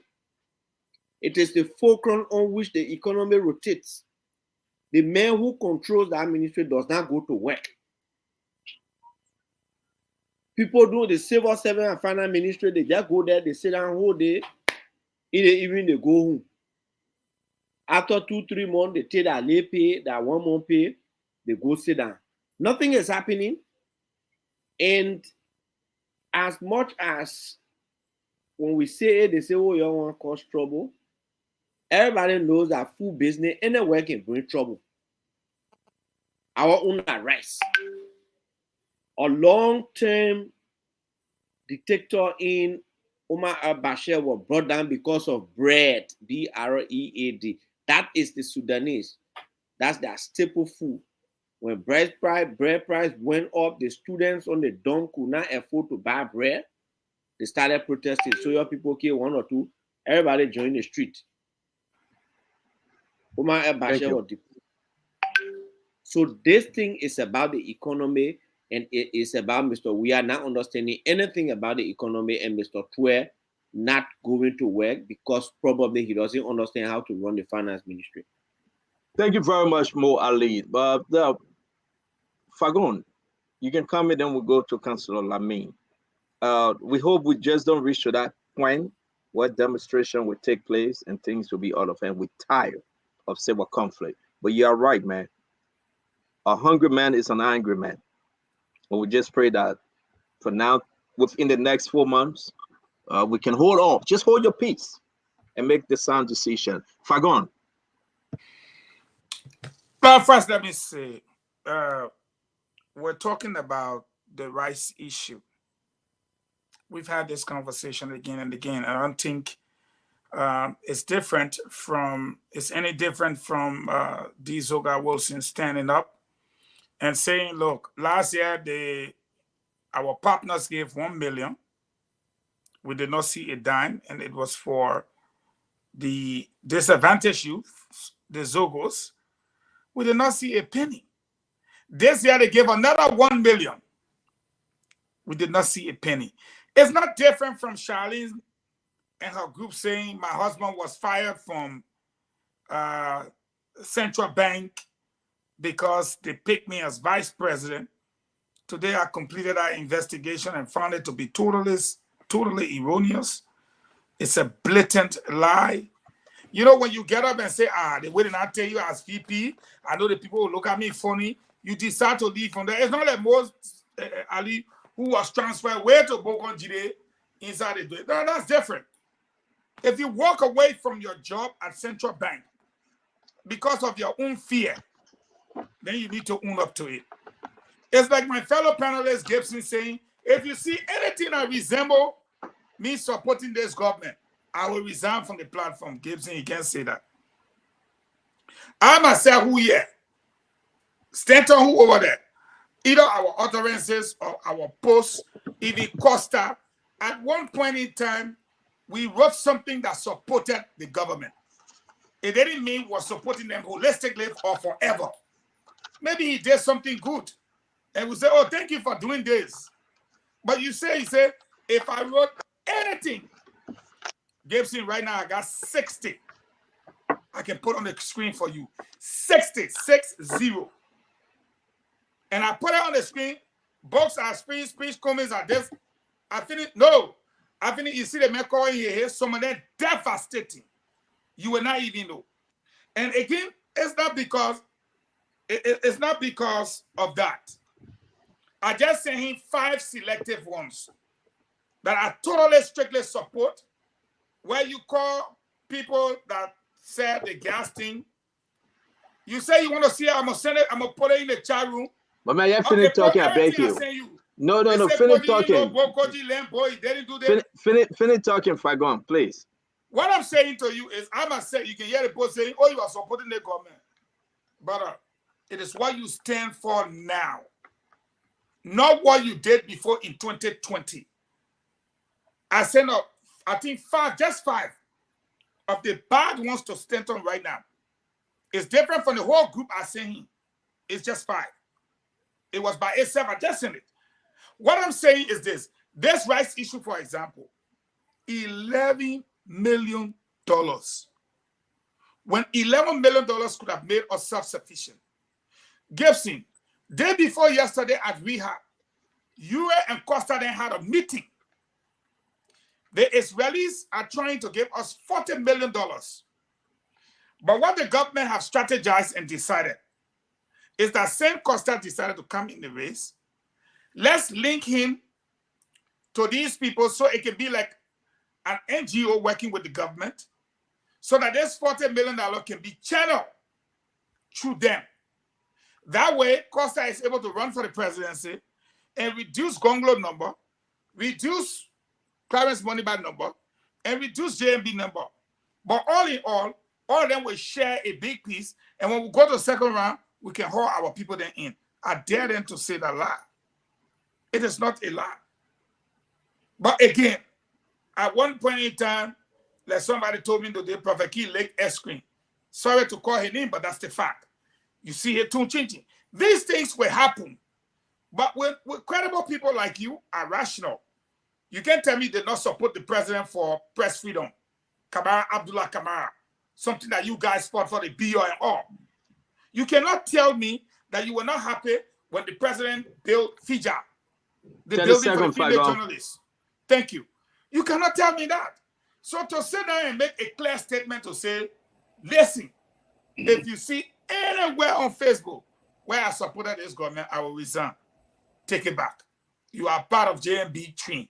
You are on our team. We are the front runners. We are the lead campaigners. We are the ones set to win the elections.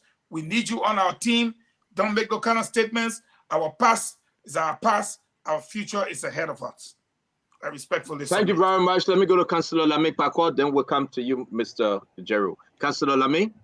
I was saying that we are full insecure in this country. It goes without saying that we are full insecure.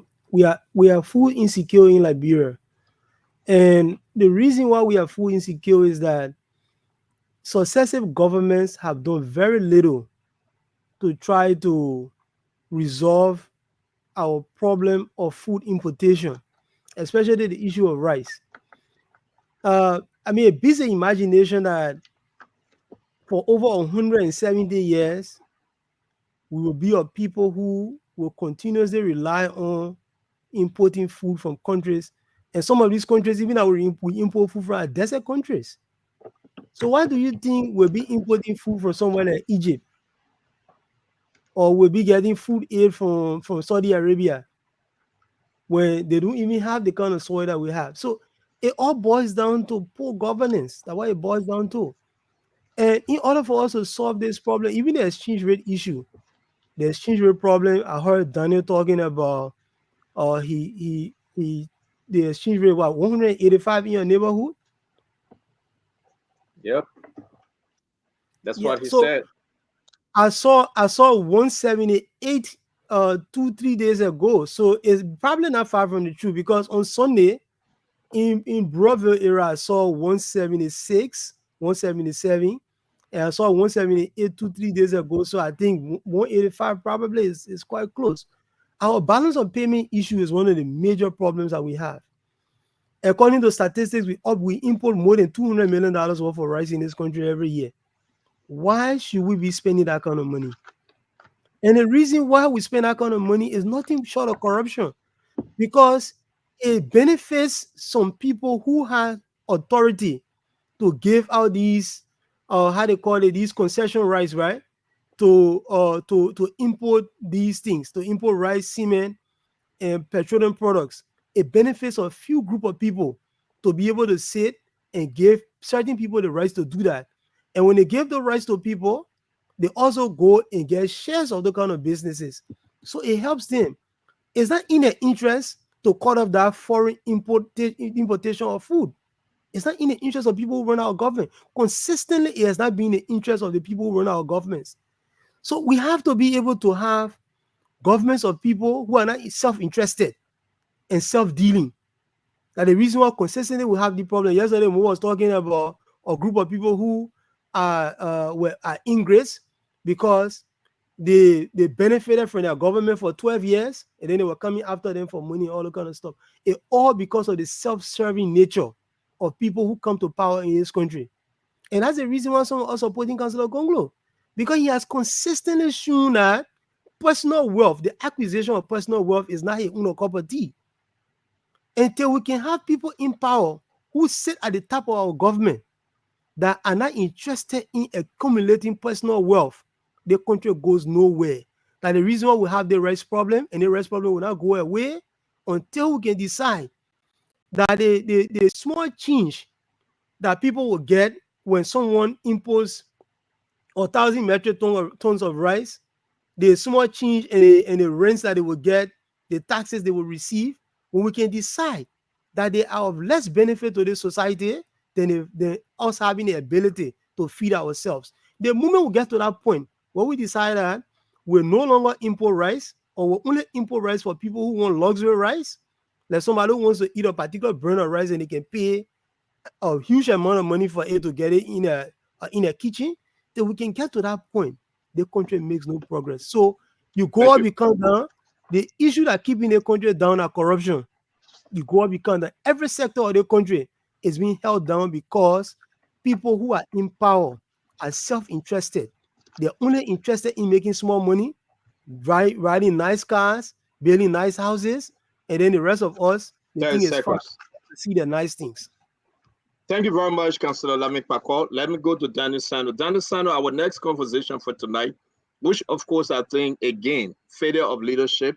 You can talk about the rest issue. Go up, you come down. It is why it is. We are inside. The guy asked Mo Ali.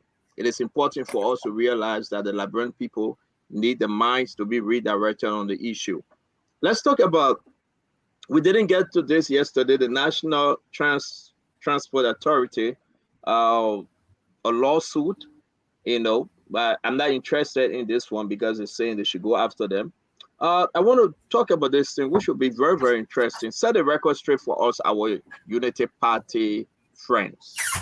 Is it true that there's a wrath in Unity Party concerning Lofa senatorial seat? It can be you, Daniel Sano, or Mo Ali. I want you guys to speak on it. Brian Samuka is vowing not to support Steve Zako, but he's going to support Galapa Kotoma, and there's a little problem. Can you set the record straight tonight? Let me jump over you, Daniel Sano, and bring in the former Secretary General, Mo Ali. What's going on with Unity Party and the senatorial seat in Lofa County? Well, as far as I know, and as far as my information goes, is that we're in collaboration with Senator Lawrence and the Liberty Party that we consider the Liberty Party. And there have been negotiations in the background on the issue of the allocation of senatorial, let's just say legislative seats to political parties. And I am aware of an MOU that was signed between the Liberty Party and the Unity Party in Buchanan. That MOU clearly stated that the senatorial seat for Lofa County will be for the Liberty Party. They will field a candidate. They will decide which candidate to feed. And I guess the Liberty Party fought fearlessly for that seat because of the incumbent, Senator Steve Zago. I will not sit and deny that maybe statements were not made in Lofa County. I have not heard it. I saw it. But it would be wrong on the part of any UP person to go and declare support for another candidate other than Steve Zago, because Steve Zago is going to be the candidate that the UP is officially supporting. And that MOU was signed by the Secretary General, Mr. Amos Tuer, signed by the Chairman, Reverend Luther Tappe, and attested to by the Vice Tenderbearer, Jeremiah Kuhn. On the other side, it was signed by Senator Dillon, Smith, Jacob Smith, and attested to by Senator Lawrence. So I see no reason why anyone will go and support contrary candidate to that. I'll be the first to condemn such, because it will not be in the spirit of collaboration. It will not be in the spirit of helping us to galvanize our support. It will be in the spirit of dividing even the votes when it comes to the presidential. Let me hold you right there, because now we're all going to ask you a question. We need total clarity on this. Let me first of all respect the time of Daniel Sano. You want to weigh in on this? You have question for Mo Ali. I believe that you guys support the same team right now. No, I don't have question for Mr. Ali. I just want to add up to what he said to further validate the information that there's no need for the whole back here. Mr. Brandon Samuka has decided to lead the effort to deliberately undermine the spirit and intent of the collaboration, the memorandum of understanding entered into by the Liberty Party headed by Senator Lawrence and the Unity Party. Like Mo said, that MOU clearly spells out the legislative seats that will be allotted to Liberty Party and where we're going to feature candidates are very unequivocal.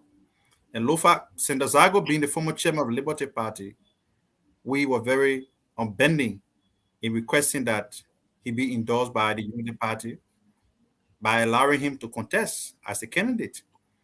And the party has agreed.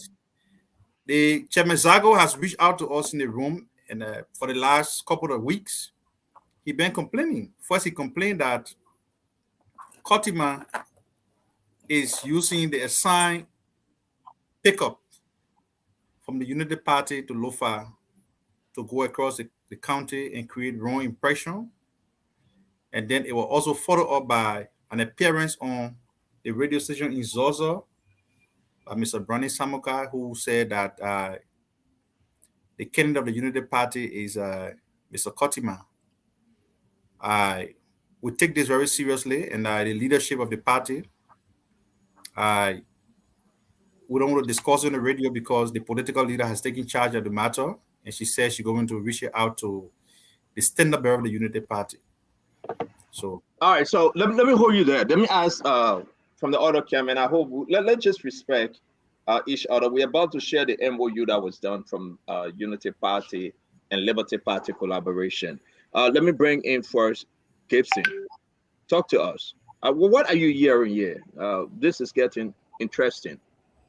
Okay, I just want to clarify. Okay, this MOU we're talking about is not the one that was entered into during the collaboration time, correct? It's not a CPP MOU. This is about Liberty Party and that of Unity Party. Well, I'm not privy to that one, but it says specifying and that goes to more. And So let me tell you. Hold on 1 minute. Let me send it to you. Go over it, then we can bring you back in. Okay. yes, you're Yes. right. So I'll send it to you. Go ahead, Councilor Lamy. You want to speak on this before I bring in Fagon? So it's basically the quid pro quo that the Liberty Party faction that Daniel Sano belongs to and the UP reach in order to maintain that faction support to the UP's bid. But the reality is that when people tell you Liberian politics, that's somewhat it. So when you hear people saying, "Oh, the person doesn't know Liberian politics," that those scheming things they're talking about. Or when they say you don't know African politics, are those scheming things. And those are the things that I agree with more. You got to condemn no kind of behavior. All right, you got to condemn it. Even though sometimes some of the condemnations can be basically just or show the man will kill your father, then he come to the funeral. You know, it can just be those kind of situations like dictators will do. Like when Mr. Taylor ordered the assassination of Sam Doki, then he came back from Morocco and announced that Sam Doki was killed. I mean, you know, it's the same kind of things. So that's why it is. And the guys know that Zago is vulnerable. They know that he's vulnerable. So maybe that wasn't the best decision that Liberty Party took to decide to support a vulnerable candidate. They shouldn't have done it. You got to know where you will win, where you have shame to win. But if you say they should put someone in a position, they should maintain a person in a position that you know will lose, what's the use?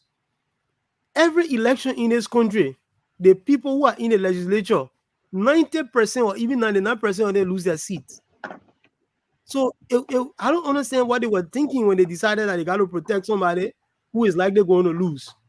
And the guys know your vulnerability there. They know it very well. So why did you bargain for that position? You should have bargained for something else. That's what you should have done. Not for that position. Thank you very much. Maybe Zago should wait and be police director or IG or the police. That way should. Can I say something? No, I beg you, because you guys. I just want to make a correction. No. You and your man Mo Ali from the same camp. We're going to squeeze you guys tonight. So hold your peace here. I'm going to argue this on that too. These guys do not know how to buy it. The problem with it, they don't know how to buy it. But no, this is. I'm driving towards something. I like to squeeze Mo and Daniel Sano, but let me go to Fagon. Fagon, talk to me. This thing about the former defense minister, Senator Elijah, the non-CDC took the seat from him. He's angry.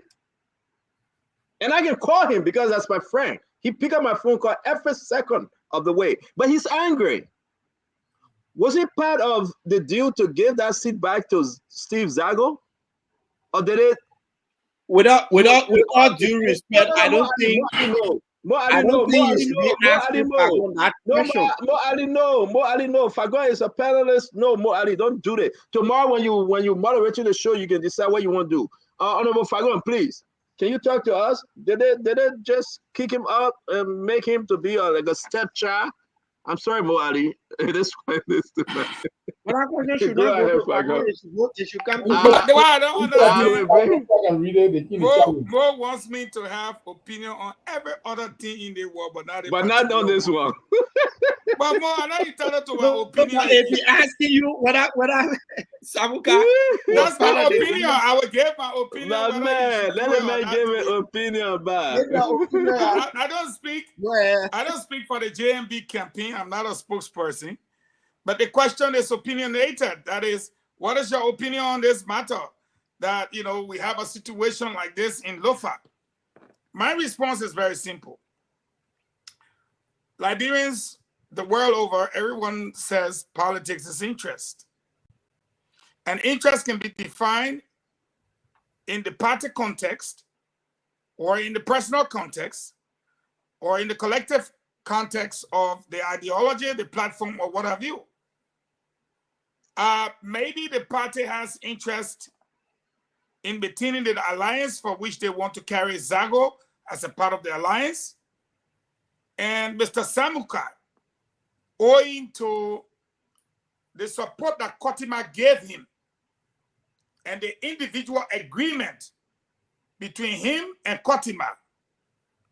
It could be the personal support or interest of Mr. Samukai. Having said that, I think what is expedient is the way Sando answered the question, that they've taken seize of the matter at the highest level. And I don't think it'll be in the interest of the party for either one of them from either side of the aisle within the alliance to say anything at this point until their respective leaders can meet and trash out this situation. My opinion would be, if they do, they could further exacerbate the problem even worse than what it is right now. What I think is happening right now is the collective interest of the alliance is come face to face with the personal interests and or the previous arrangement between Samukai and Kotima. As you know, Kotima supported Samukai before. And it's Samukai time to repay. And Samukai hands seem to be tied because he's also a part of the alliance, which is the bigger picture. But then his personal commitment and interest in Kotima seems to conflict with the collective effort of the alliance.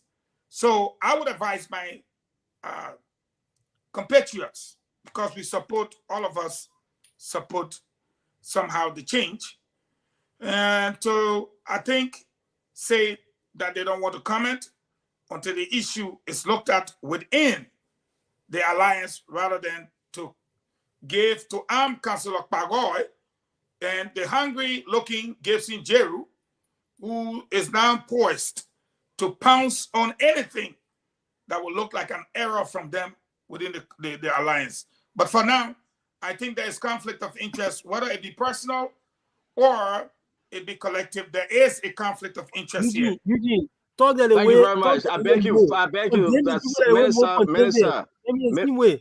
Minister, you say I'm gonna wait for your turn, so be recognized. I beg you, right? I want to men condemn the people that they Yeah, but you gotta condemn. put your hand up. You gotta put your hand up to be recognized first. Oh man, but there we go. There we go. So, folks, this is the unofficial arrangement, and I'm gonna go to Mo Ali. Say that word one more time. This Unofficial, is right? the unofficial arrangement. Thank you. I like Okay, the fact that you emphasize because we gotta be straight up. This is the unofficial arrangement. This is Spoon Talk, and we gotta be fair with our listeners. On this Thursday, May 11, 2023, these are the arrangement. Montserrado County representative seat for Liberty Party. The district number 5, district number 8, district number 12, district number 14, and district number 17. Give it to Liberty Party. Anybody that part of this new arrangement, Unity Party, how you call it, James Barney, Alex Starter, anybody that part of the new arrangement, nobody will touch those districts. 5 districts from Montserrado County. Give it to Liberty Party, her honor Yombly Kanga Lawrence. Any question? We move on. Grand Bassa County, all districts except for district number 3 go to Liberty Party. All districts in Grand Bassa County except for Liberty number 3 go to Liberty Party. Because you know why? I stand to be corrected. They thought Charlene was going to run for that seat. Therefore, they left it open. Now they can go back and decide who's what, why. So therefore, I do believe all districts in Grand Bassa County will be given to Liberty Party because it is why it is. I stand to be corrected by former Secretary General Mo Ali. Let's talk about Lofa County, where the whole Wahara is right now. There's secretariat, okay, the senatorial seat, I believe, if I'm correct, that's why you're saying. The senatorial seat for the Unity Party Alliance goes to Senator Steve Zago of Liberty Party. I think I am correct because I don't have glasses or lenses. The senatorial seat for the Unity Party Alliance goes to Senator Steve Zacko, period. I'm going to pause. We'll show you the rest of it, but this is where we are. Okay, I think I can Who come in is, now. okay, you want to come in before Mo Ali? Come in before Mo Ali. I Because Mo think, Ali got to explain. look, agreements are the testers of people's conscience and respectability.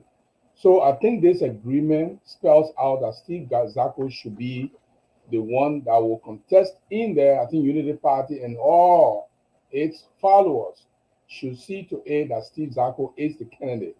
And if you don't do that, then people begin to doubt whether you can even enter any agreement in the future. And I think I'll go with the Steve Zacko because the agreement says so. And whoever Brownie Samaka, whoever that opposes this arrangement is going raw. And I think it's not good for the party. And they are not even respecting the authority of the party. That's the way I see it. Thank you very much. So Mo Ali, we back to you, my brother. We just put up the unofficial document. I know that was confirmed. I don't have the confirmed document, but talk to us, please. So firstly, let me say, contrary to the thinking that District 3 in Basel was left because of how you call it, what her name? The Pixar Charlene 2 Burskin. now. No, that's not true. That District 3 was requested for by the Unity Party because we have a very strong candidate there. If you see on the list there, you saw District 5. That's the district that I was contesting in. I spent sufficient money campaigning. But because I want to honor that agreement, and I should say in this public manner, I am part of the UP's negotiating team. Because of the honoring of that agreement, that's why I had to step aside. And I didn't only step aside, I had 3 layers of meetings and called Priscilla Cooper, who is the candidate now, and introduce her to the team and turn the team over. The last meeting was a very big meeting. Like Gibson said, I believe we need to begin to show our sincerity. I see people say, oh, you're supposed Steve Zacko, he will lose. When Steve Zacko lose, then he lose on his own accord. But let's agree to the tenets of that agreement. Let's live by it. Let's support it. Look, I could have jumped and say, okay, you know what? I will go on different party ticket and just contest. It doesn't show a spirit of good intent. In politics, I don't do scheming. When I'm for you, I'm not for you. When I'm for you, I'm for you. Even if you're not supporting me, if I decide I will support you, I will still support you. So it will be dead wrong for any UP person to go to Lofa and campaign otherwise against Steve Zacko. And I'm saying it here, and I will say it anywhere. It will be dead wrong. And we should condemn it. And in the future, look, if I am in the party leadership, I can even recommend action. I am not afraid of taking action against people. I signed the release for the expulsion of Madame Salif because she went against the party's constitution. When you check that release, it's my signature that on it. I signed a release for the expulsion of David Koti, of Bill Twawe, of all of those people who went against the constitution of the party. And the UP constitution is clear. Every UP member, especially those that are in the executive or are reputable partisans, you are under obligation to support Unity Party candidates in elections. And I should say this also. Those people will be contesting under the emblem of the Unity Party. We are under obligation to support them. Simple, period, and clear. Anything to the contrary is against the party's constitution, and the party leadership will be under obligation. But like Daniel said, their leadership will take the issue up with our party's leadership, and I'm sure they will discuss it and come over with an amicable solution to it. Thank you very much. Daniel, you want to weigh in on this for us to move on? You're muted, Daniel. I think enough has been said on the matter. It's just unfortunate that we find ourselves at this point, because I do believe that the leadership of the Unity Party acted in good faith, and they are still dealing with us in good faith. I do not want to equate the action of Mr. Samuka and Mr. Kotima to mean that the leadership of the party is not acting in good faith. No, I wouldn't do that. Like I said, the political leader just arrived in the country yesterday. She is in the Zago had an hour-long meeting this morning before session. And I'm told she's going to meet Ambassador Bouaka tomorrow to take the issue up with him. The action, the things that have been done, the subversive action in Lofa against Zago are not sanctioned by the Unity Party, but these are visible figures within the Unity Party. And I do believe, like Mo said, the party needs to go beyond just condemning it, to even take action or to compel those people to act in line with what the party has committed itself to. Because we have a long way to go in this process. If we begin to show bad faith dealing at this point, it gave others the reason to doubt whatever negotiation that is ongoing between the Unity Party and the Liberty Party. Thank you. But let me ask you more, Ali, though. Is the minister right? Minister Samuka? Did you guys have a conversation with Minister Samuka prior to giving these districts and counties to Liberty Party or other party? And just before Mo comes I beg you, Sano, hold your peace. You let us spoil the team, my man. Don't save the man by. There you go. No, I just want to add. Yeah, go ahead. Finish up, Sano. Go ahead. Finish up, Sano. Yeah, I just wanted to add that in the most recent by-election that was held in Lofa County, the Unity Party put up Kotiman, and Zago was fully involved. It's unfortunate that Kotiman didn't win, but Zago was fully involved in that campaign. He turned over all his logistics. His hotel in Vonjama was used, and finance, lubricant, everything was provided. He fully supported the campaign of Kotiman. And thank you. That's the extent to which Liberty Party was involved with the election of Kotiman. Unfortunately, he didn't win. Ask one question. So I beg you, Gibson. Let the man answer my question now. I beg you. So Mo Ali, go ahead. You guys. So I will tell you this.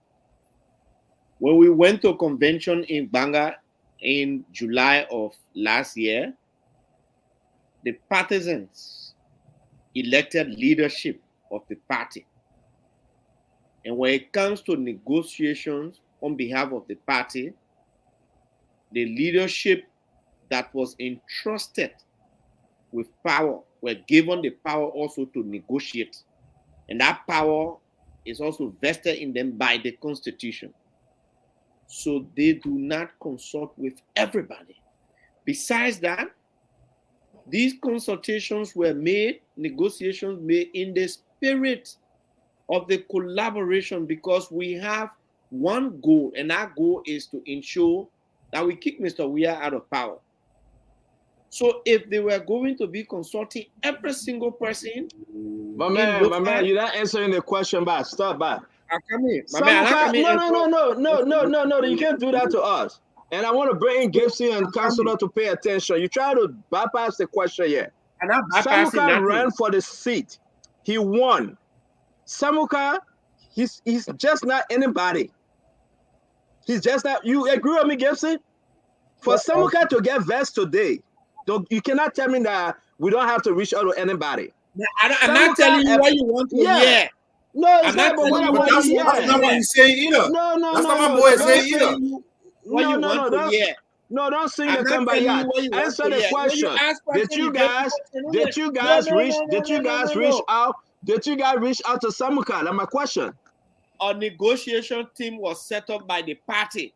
That team spearheaded by the party national chairman, was empowered to negotiate on behalf of the Unity Party. Period. Okay, so let me ask a question, Mo. I beg you, Gibson. I beg you, Gibson. Don't spoil the team, but I beg you, but Mo and Daniel Sano and Eugene Fagon hiding something. The Liberian people need to know. Brian Samuka, the former defense minister, is like a son to Joseph Yema Bouaka. Make no mistake about it. The man And won so the is last Steve election. Jackson. I beg you, my man, leave me alone. Let me set my stage. And I leave And you so, alone. and so you see You why can you be interrupting me? You know exactly where I'm coming from.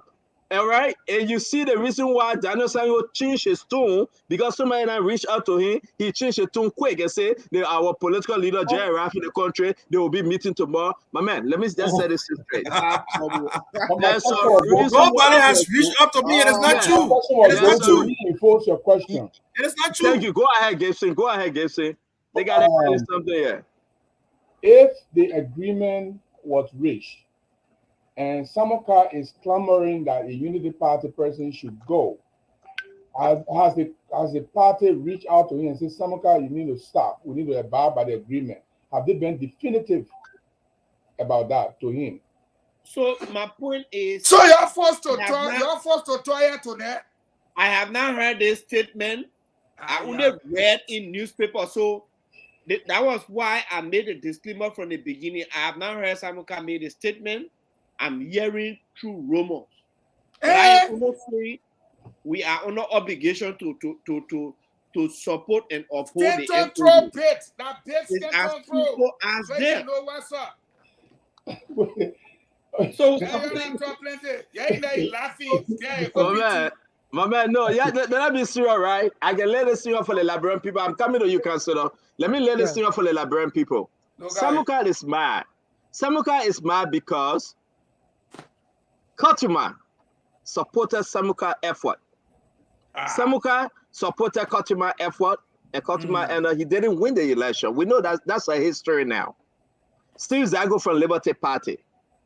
Hey, go. Making talk. Oh, I will stop here. Making talk all today. Hey, go. That guy Yeah, is look at Mo Ali texting me. Mo Ali, I will not say.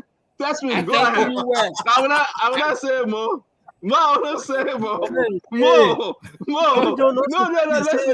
Listen. The issue here is that there's a reason why Samuka mad. Mo Ali begging me right now. He said, "Oh man, let that thing go." I will let it go, Mo. Let it go. You go ahead. You see? Mo Ali knew exactly. He knew exactly where I was coming from. Samuka is mad because. Anyway, let's go ahead. You already begged me. Let's forget it. Let's go ahead, man. Beg you all. But man, let's do our closing.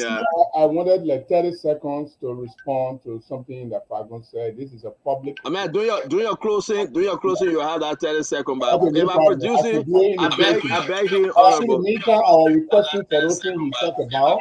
You can put in the chat here so I can be able to have, because I don't remember everything. And because the first one I saw about Kochi, it doesn't look like supporting George Weah. All right, that's okay. We'll do your closing. Just call it up, and we'll put it up. The issue is that lead that team before I bring the other 15. Bring my people. The issue is that this is where Mr. Gibson, Jerry, please, I beg you. Let hold it on yet. I'll beg you, guys. A wonderful program. Tomorrow is Wednesday. We have somebody that you don't want to miss. You don't want to miss that person tomorrow. That person will remain to be a ghost till we bring them on tomorrow for the safety of that person. So there's a question. Let me finish. I beg you, Councilor, let me finish. That person remain a ghost till we bring that person on tomorrow. And on Thursday, we're expecting to bring in again. Listen to me. The expectation is to bring in Senator Darius DeLone on Thursday. On Friday, Mempe reached out to me. What's her name? Mo Ali, can you talk about it? I can't remember her full name if I pronounce it right. So Mempe Gono Glay has been appointed as the new chair of the GMB 13 2023. What happened with Tilia? Replacing Tilia Uriah. So what happened with Tilia? What happened with Tilia? Nothing happened with Tilia.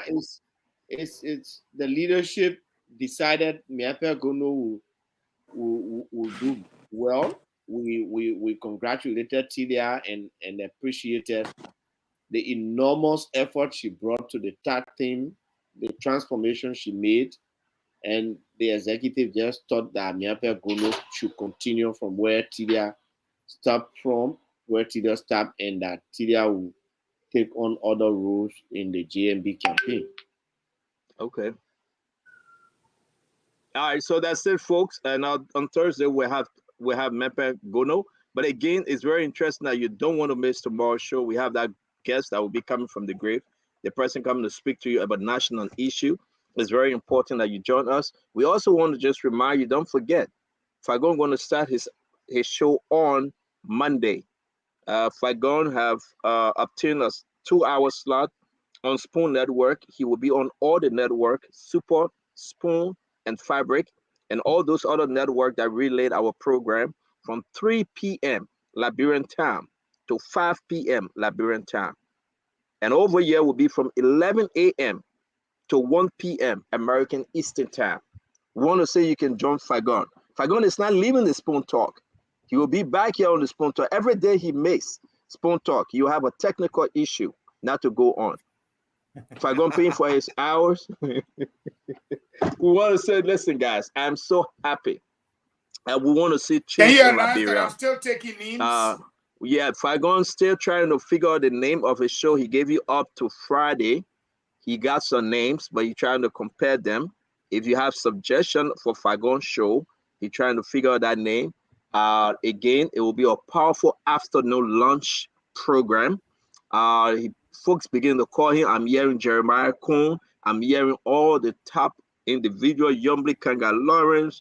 They got a long list of folks. Even JMB. I said, wow, they're already registering to be He's part of scared to Fagon's call program. President we are. And I don't know about President we are. I cut my He code wants to according to come my on the show measurement. at the But I appropriate want to time. say to everybody, we have to give everyone the chance. If you are interested from any political party, we have so many hours available. You want to come in the morning hour. The network reached out to the CEO, Madam Titi Kane, 4 months to go to the election, and talk to her. You're going to have your hour here, hour there, 2 hours here or so. So I'm happy that Fagon will be taking 2 hours. And I hope you guys clean your ears, man, and you guys get ready. Because if Fagon hit the time, it would be Wasisi. If you know what Wasisi is, then you know. So, guys, let's do our closing. It's 6:22. The brother got to go to Bible study. Let's do our closing, please. And Mo Ali, okay, you say I shouldn't say you coming to Mo Ali said I shouldn't say he traveling to America. So I will not say it. Mo Ali, I respect you. I'm not going to say that you're traveling to America. Thank you very You much. already said it. I did. He's told me not to say it. Yeah, All right, man. I'll try to give the announcement, but you say I shouldn't say it, so I'm not saying it. I told you to All be right. careful. That man I look ain't at going it. Now I anywhere. can say What do you have to announce? Can I do my closing? Yes, the woman sir. said, Go ahead. what he Go said, ahead. the partner Yes, sir. here. Go ahead. I pass it you know- on to you, not yet. Mo I Ali, you want don't want to to do see my me closing? I want to do my any message closing. I want to do my closing Yeah. on the increment in the rate. I hope that they can talk it. You know, I've been talking to people who are in the financial sector and people who are experts. There are several reasons why we are having this increment in the rate, but 2 cardinal reasons. One, the Senate passed the bill authorizing the printing of around $48 billion. And we are told that more than half of that have been printed. But the condition on which that money was being printed was that it was going to replace completely the old note. So that when that money bounces on the market, you are not going to have the old note. But they printed the money, and then we still have the old notes. In fact, 2 different old notes on the market. The one that big one, the smaller one, then the one they printed. So when you look at it keenly, we have 3 different money there. Now, when they printed it, the majority of the money, the 501,000, they've been keeping it in the vault. They few times they opened the vault and they started giving the money to the seditions. When the speaker was going to the southeast, they gave him millions of Liberian dollars to go divide free, increasing the volume of money. They are giving millions of Liberian dollars free. They're just taking it from the vault. to Sir Joseph. He dividing it all over the place, increasing the volume of money in circulation on the market. They are giving millions of dollars to Thomas Fowler and all the other CDC lawmakers to go around to just divide money. So what has happened is that the volume of Liberian dollar on the market has increased exponentially, and they are not taking note. You got to owe money. They did it because one of the reasons they say we will change the money is the central bank admitted that they did not know the amount of money in circulation. So they printed $48 billion. They post more. They kept the other one. Is the one they are putting out now through their lawmakers. They divide it all over the place. These are the things that bring in the hardship. It has a direct correlation to the increment in the price of rice and other basic commodities.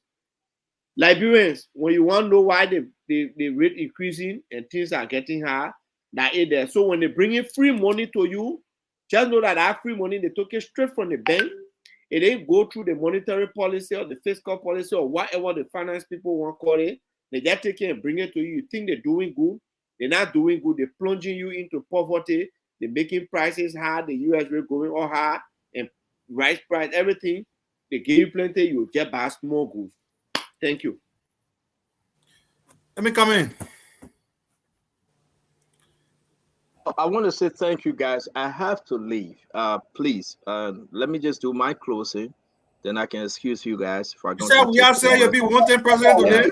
I want you to be here when let me do my closing. You got Dama in studio. You got Nelson. They can help you with whatever you want to show, Mr. Jeru. Please. Okay, no problem. If you guys want to see me tomorrow, I have to leave because Madame is calling. But let me say this. We are saying you'll be wanting president. That's why I said. If we are saying we'll be one-time president, then the game over. Then that's it. Let's just go home. Then no, the I show heard you over. saying that. Why you said today? I thought you were going to play the clip. Oh, the clip? All right. So let's keep that for tomorrow then. I think I heard that. Yes, I believe I heard that. And that's the clip I was waiting for. Dama, do we have the clip ready? You're right. Let's just play the clip if we do have it ready. I hope Nelson and Dama can find it for us to play it. But let me say this to my fellow Liberians. It is important for us to sit here and discuss this issue. Councillor Lamek Bakor, Gibson, Gerald, Daniel Sando, Mo Ali, thanks to Dr. Richardson and the Eugene Lami Fagon. A wonderful program today, like always. It is in our best interest for us to address Liberians. Whether you support George Weah 10,000 years ago or Madam Sedi 20,000 years ago, so what? We are talking about the fierce urgency of now, right now. That help for Liberians. What they needed, what the people going every day to bear hungry, they are dying. Situation in the country right now. We are talking about right now. So we beg every Liberian. We beg every Liberian right now. Let's just do the right thing. This is Liberia versus George Manneh Weah. The market women out there versus George Manneh Weah that will sell all day and nobody can buy but flies. The children that between cars versus George Manneh Weah. The Zocos that are on the street that after they announced the $13.9 million program, and IMF and UNDP begin to give the money, Samuel Twain aid the money. Those Zogos versus George Manneh Weah. The little girl that hold the sign when Mr. Cummings will come in and say, please help our teacher, pay them. That little child versus George Manneh Weah. A pregnant woman that cannot go to the hospital to give birth, but managed to give birth in a wheelbarrow or in a keke. That pregnant woman versus George Manneh Weah. There's a reason why you cannot leave from Monrovia to go to some counties after the lie and say George Manneh Weah was a bad medicine. And now you have to sleep on the road for weeks before you even get to Maryland. You versus George Manneh Weah. The situation is not a joke anymore. We shouldn't just be here to play around and dance and say you supported George. Yes, that's the reason why I met George Manawia. I never wanted anyone to tell me the story. I wanted to hear it from the horse's mouth, and I did. And when I left from Liberia, I said I cannot support George Manawia.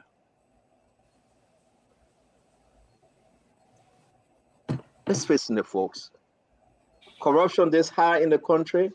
Civil servants not getting paid for 4 or 5 months. While these guys drinking a Henderson XO. Security men, watchmen.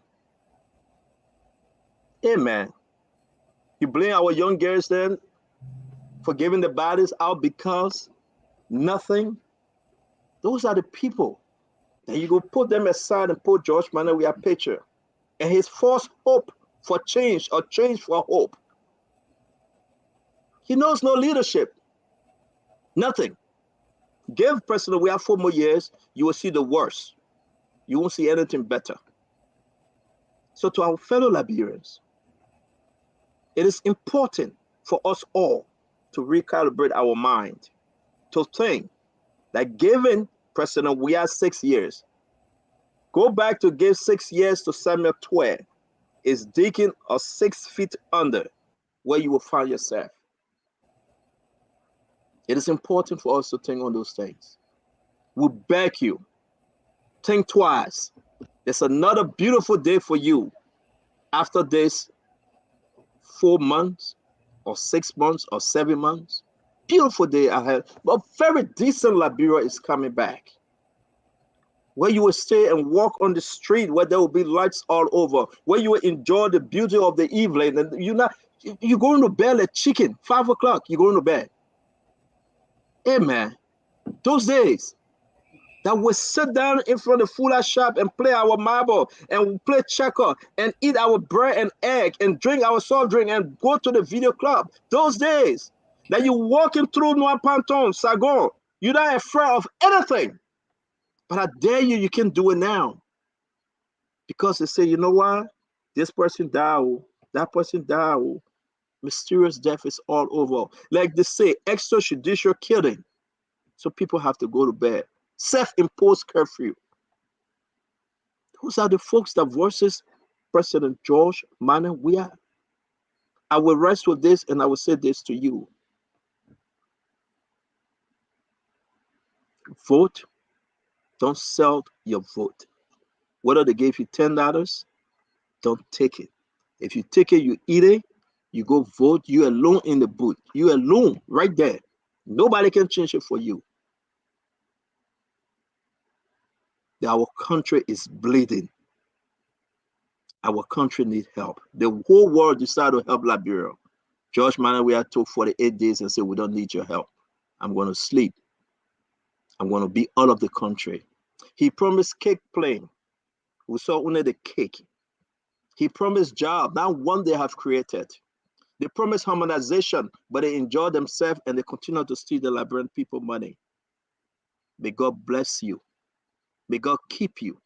May God bless our country called Liberia, because we deserve better. Thank you, Honorable Fagon. And thank you, folks, for the beautiful show. Have a good evening. You did not give me the opportunity to mute you or to give you 30 seconds. You should have announced me as the moderator. Well, you were scared. You're smart. Because you're not coming to talk that long. But anyways, that's our former CEO, the man who gave the Liberian people a breath of fresh air. And today, all Liberians are so happy. And he takes advantage of us, like now, talking for almost 6 minutes. I don't know whether Tabata or Rabasata, which one. Maybe that was slip up. But again, Mo Ali just completed his. We always do one unity party, one gonglo. So I'm going to go to Gibson Derry Jeru since he and Mo Ali on the same line. And then after Gibson, we'll go to you, Dan Sando. Let's just do 2 minutes. I'm not from the Unity Party. You're in the alliance, man. Am I from the Unity Party now? You are in the alliance. Gibson, go ahead. You're in the alliance, so they are still rubbing on you. Look, let me just say this. First of all, you know, when we're making comment in the public, we got to be very careful and very factual. I will come to those things you talk about so we can put it up there so the public can be convinced that when we're talking about support for George Weah, it is the kind of propaganda that you used to do. But Father, you will remember you blocked me from your page for disagreeing with you for George Weah. Even now, we are not still friends. You remove the block. Who told you that? We're not still friends, bro. You still look at your page. If you complaining because I'm followed by 65,000 people on my page. No, I'm not arguing that. I'm not arguing that. So I don't see you, Seth. I'm not arguing that, but you blocked me. I will block you, 65,000 out of 3.5 million people. I just say I will go and review the delinquent list. No, I think it's removed. I think you myself will talk. I think Peters, who you myself from the same church. You got 30 seconds.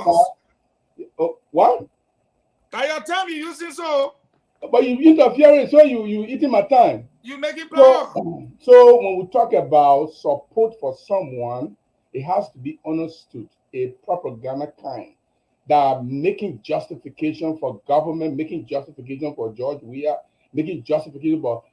I want you to put your best, the best one that you have, the most closest support that I ever made for George Weah. Can you put on the screen for us? What it says? You talking to the producer? Mm-hmm. Why am I so sure President Weah will be only president to pave Ganta Road? Why? Is it now a question? No, that's not the best one there. Okay, put the best one. Corruption fight is simply lip service for opposition. They can't even support for George Weah. Is that what you call support for George Weah? No, that's not the best. They say Koji ain't no book. Koji learned book. They say he didn't graduate good. Laughing out loud. Is that what called support for George Weah? No, that's not the best. Okay, it's all right. It's all right. It's okay. No, I'm gonna put the best. Put the best. PYJ and all of warlords mean okay. Books are free speech.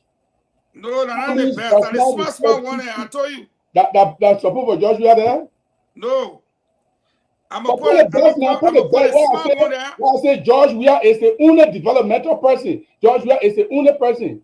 Ellen appoints Nigeria. Thank you for putting the one there. Ellen appoints Nigeria as AFL chief of staff. They clap. Weah nominates Nigeria as NEC chair. They say it's wrong.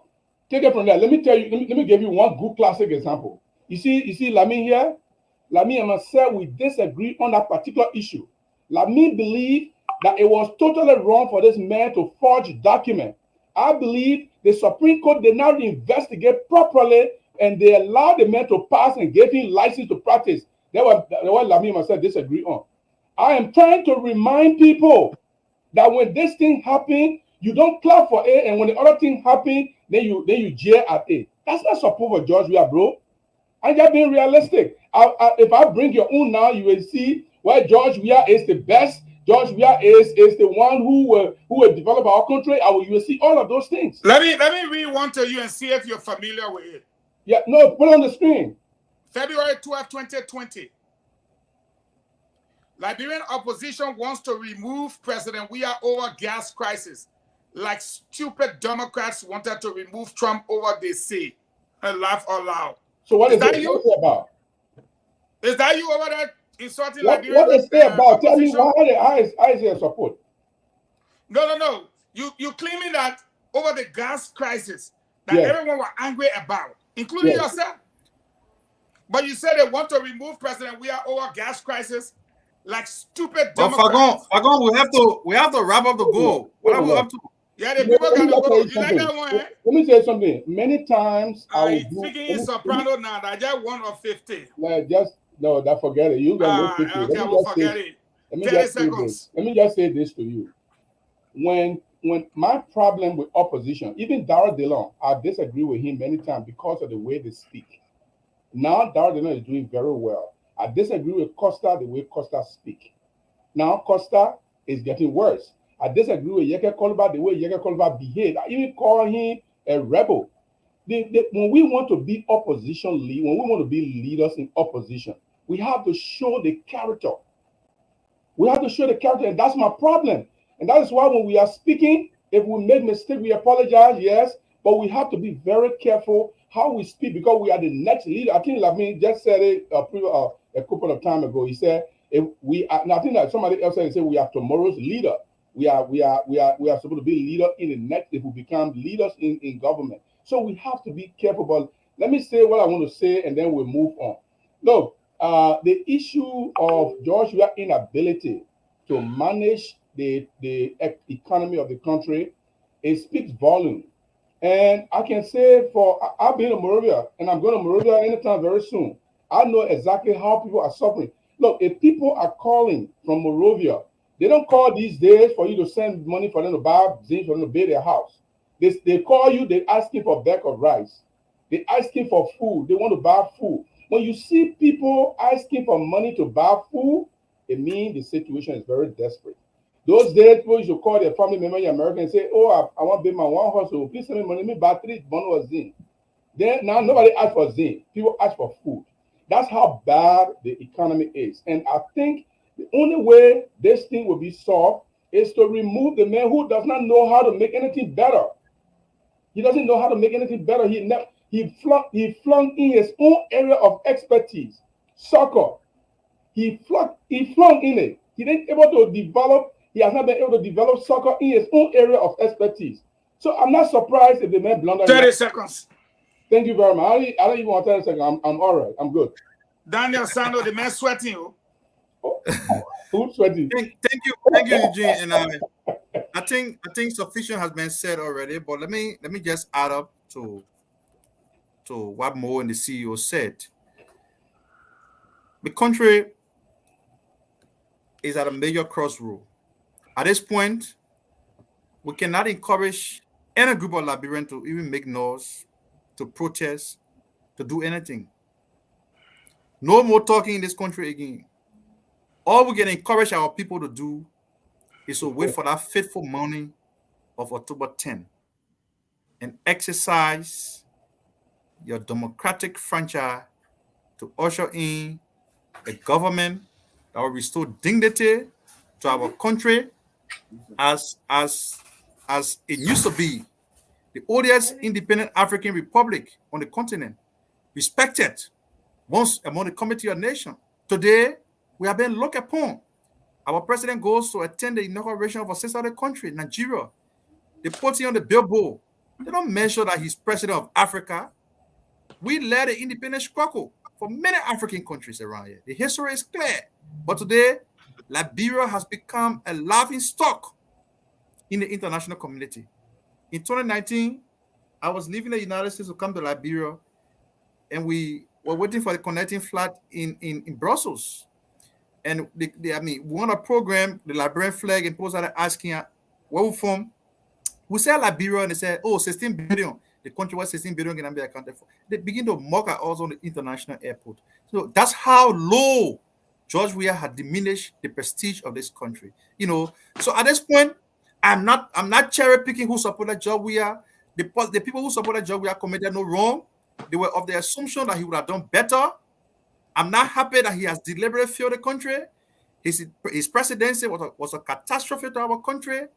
I hope those who voted for Weah, those who supported Weah throughout this process, I hope they now come to the senses to realize that the presidency of the country cannot be a guesswork.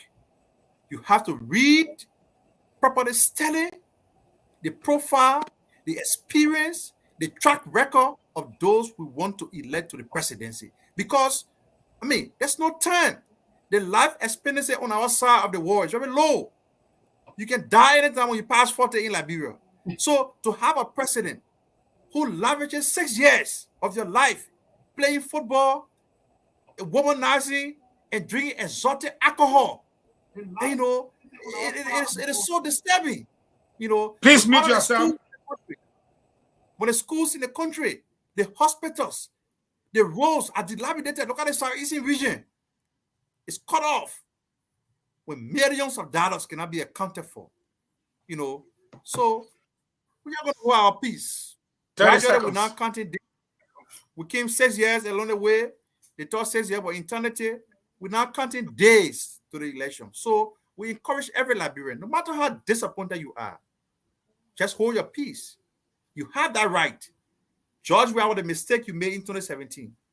You now have another opportunity to vote for Ambassador Boakai, a president who will restore dignity to our country. Thank you. The Honorable Lamin Kpagoy, thank you so much, Maybe Daniel Sando. you're going to close before me. But You want me to close before you? Then I will give you only your 1 minute. I two Lamin. So anyway, I want to do it like well, line close because for me, I get closing. I only get a list. you have close me again, that's good. As I started from the onset of the show, there are hundreds of thousands of people out there who are living a destitute life in this country. And they are living the destitution that they are living because their government has failed them. And their governments have failed them consistently. My brother Mohammed indicated that the central bank doesn't know the volume of money supply that is currently in the country. And that's the reason why they decided to change the banknotes that we have on the market to new ones. Any society where people in power can sit and say that they don't know how much money in that society, especially money that they pay to print, that they can say they don't know the volume, that society is a doomed society. And that same information about the volume of the money supply, it didn't start with the CDC government. During Mr. Salif government, the 12 years of the Mr. Salif government, they said the same thing. They didn't know how much money was on the market. But I think it's common sense. You don't want to print out the money. Except you're saying the money that is on the market got there, ordered them by the government printing it, and there's no record. When they print the money, they can destroy the records that they created for printing the money. Except you say that, it doesn't make any sense. And the only reason why people will make that excuse is because they don't want their thievery to be discovered. They've stolen sufficient money and they don't want people to know how much money they stole, so they tell you we don't know why it's there. That defies logic. It's stupidity. It's not common sense. If I went to the market and I bought a sack of 12-pack water, I will know I got 12 bottles of water. If I bought 10 of them, I know I'll have 120 bottles of water. I won't have less, I won't have more. So let's get off that thing where people tell you, oh, we don't know how much money out there. They're only saying it because they want to steal. And that's the reason why our country is in a state in which it is. Because people who come to power, every single one of them from the time the country was founded up to now, the people who are taking leadership in this country at the presidential level, they have all been basically thieves. That's just the reason why we're in this state today.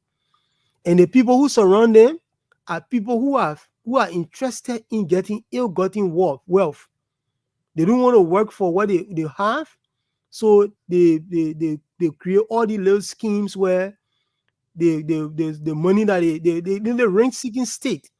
They create these schemes around the rent-seeking state so that they can collect money, enrich themselves, build nice houses, drive nice cars, have sex with plenty little girls, and stuff like that.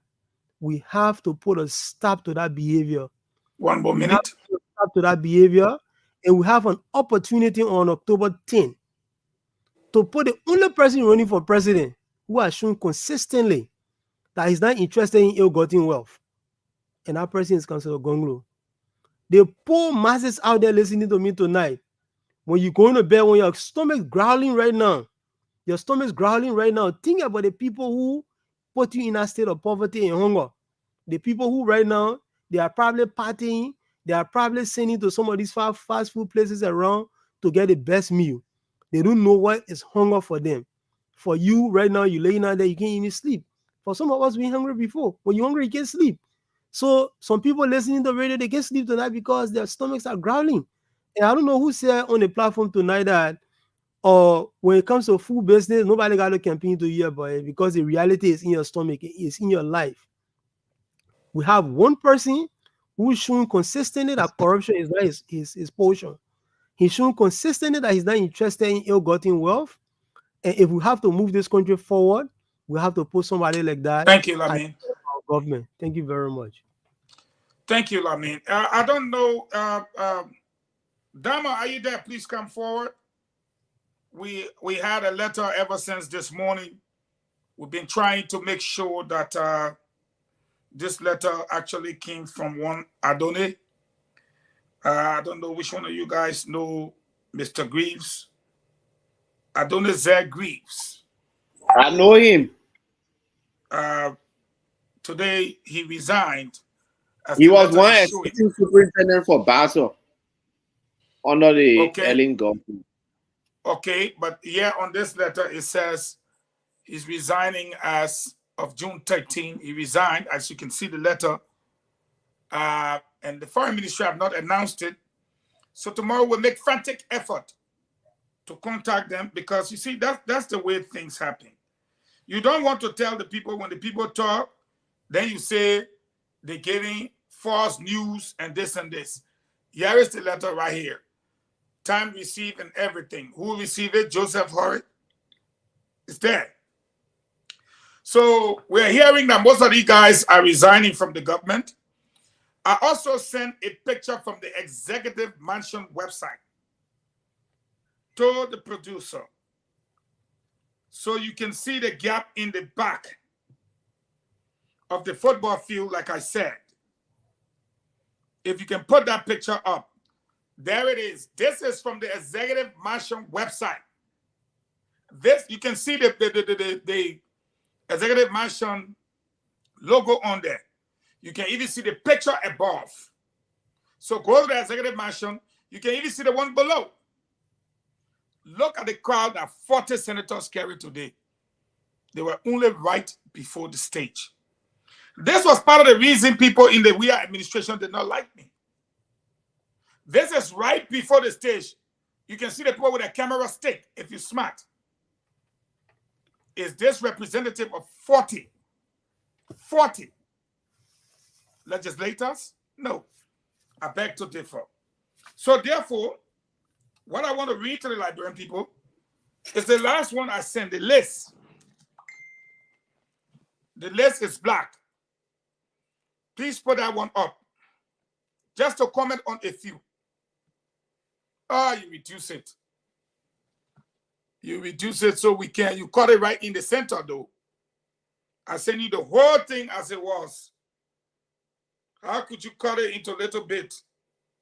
Into a small piece like that, man? Wow. I'm sending it back to you again. The last thing on there is supposed to be Tiberiso Tampowe. But it's okay, just keep it up there. We'll handle it from that. You know, Tiberiso Tampowe, who you know him? Magibi County. Vincent Willie. Vincent Willie was the guy who came number 4 in the Grand Bassa race for senator. Mariama Fofana, you know they're not going. None of them will win again. Then we got Edward Flomo, Pabi Flomo, Emerson Camara, George Sama. Y'all know the name, sir? Y'all don't know them. Edwin Snow, we know Edwin Snow. He running for election. We know about the Western Cluster. Texan Sibo, who don't know?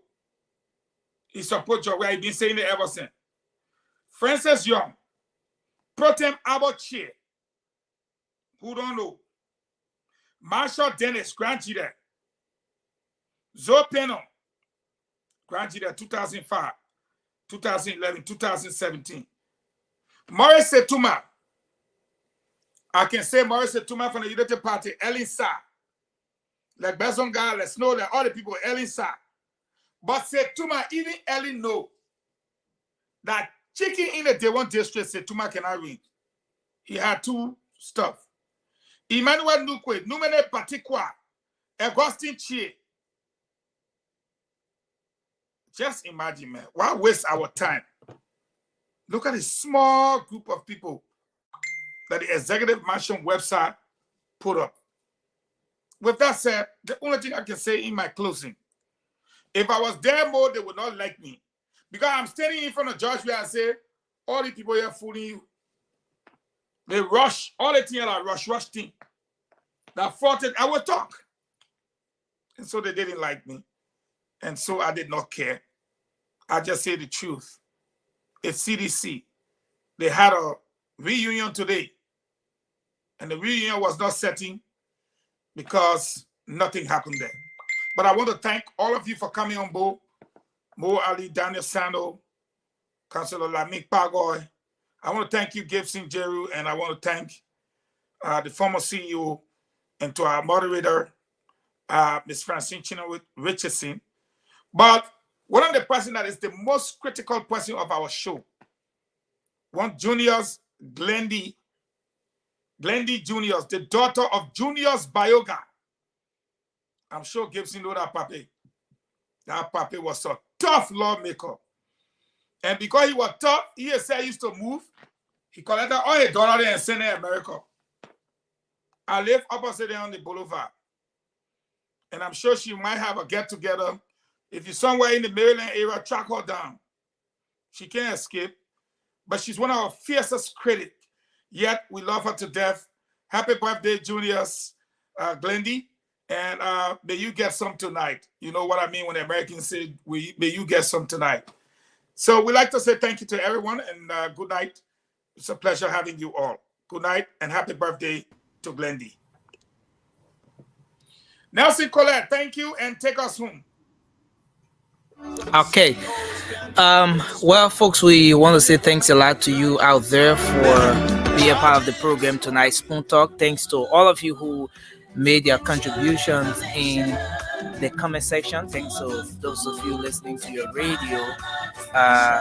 We've been live on Spoon 107.5 FM, Fabric 101.1 FM, Super 95.5 FM, on Spoon TV Live, on Facebook, Fabric TV Live, and Super TV as well.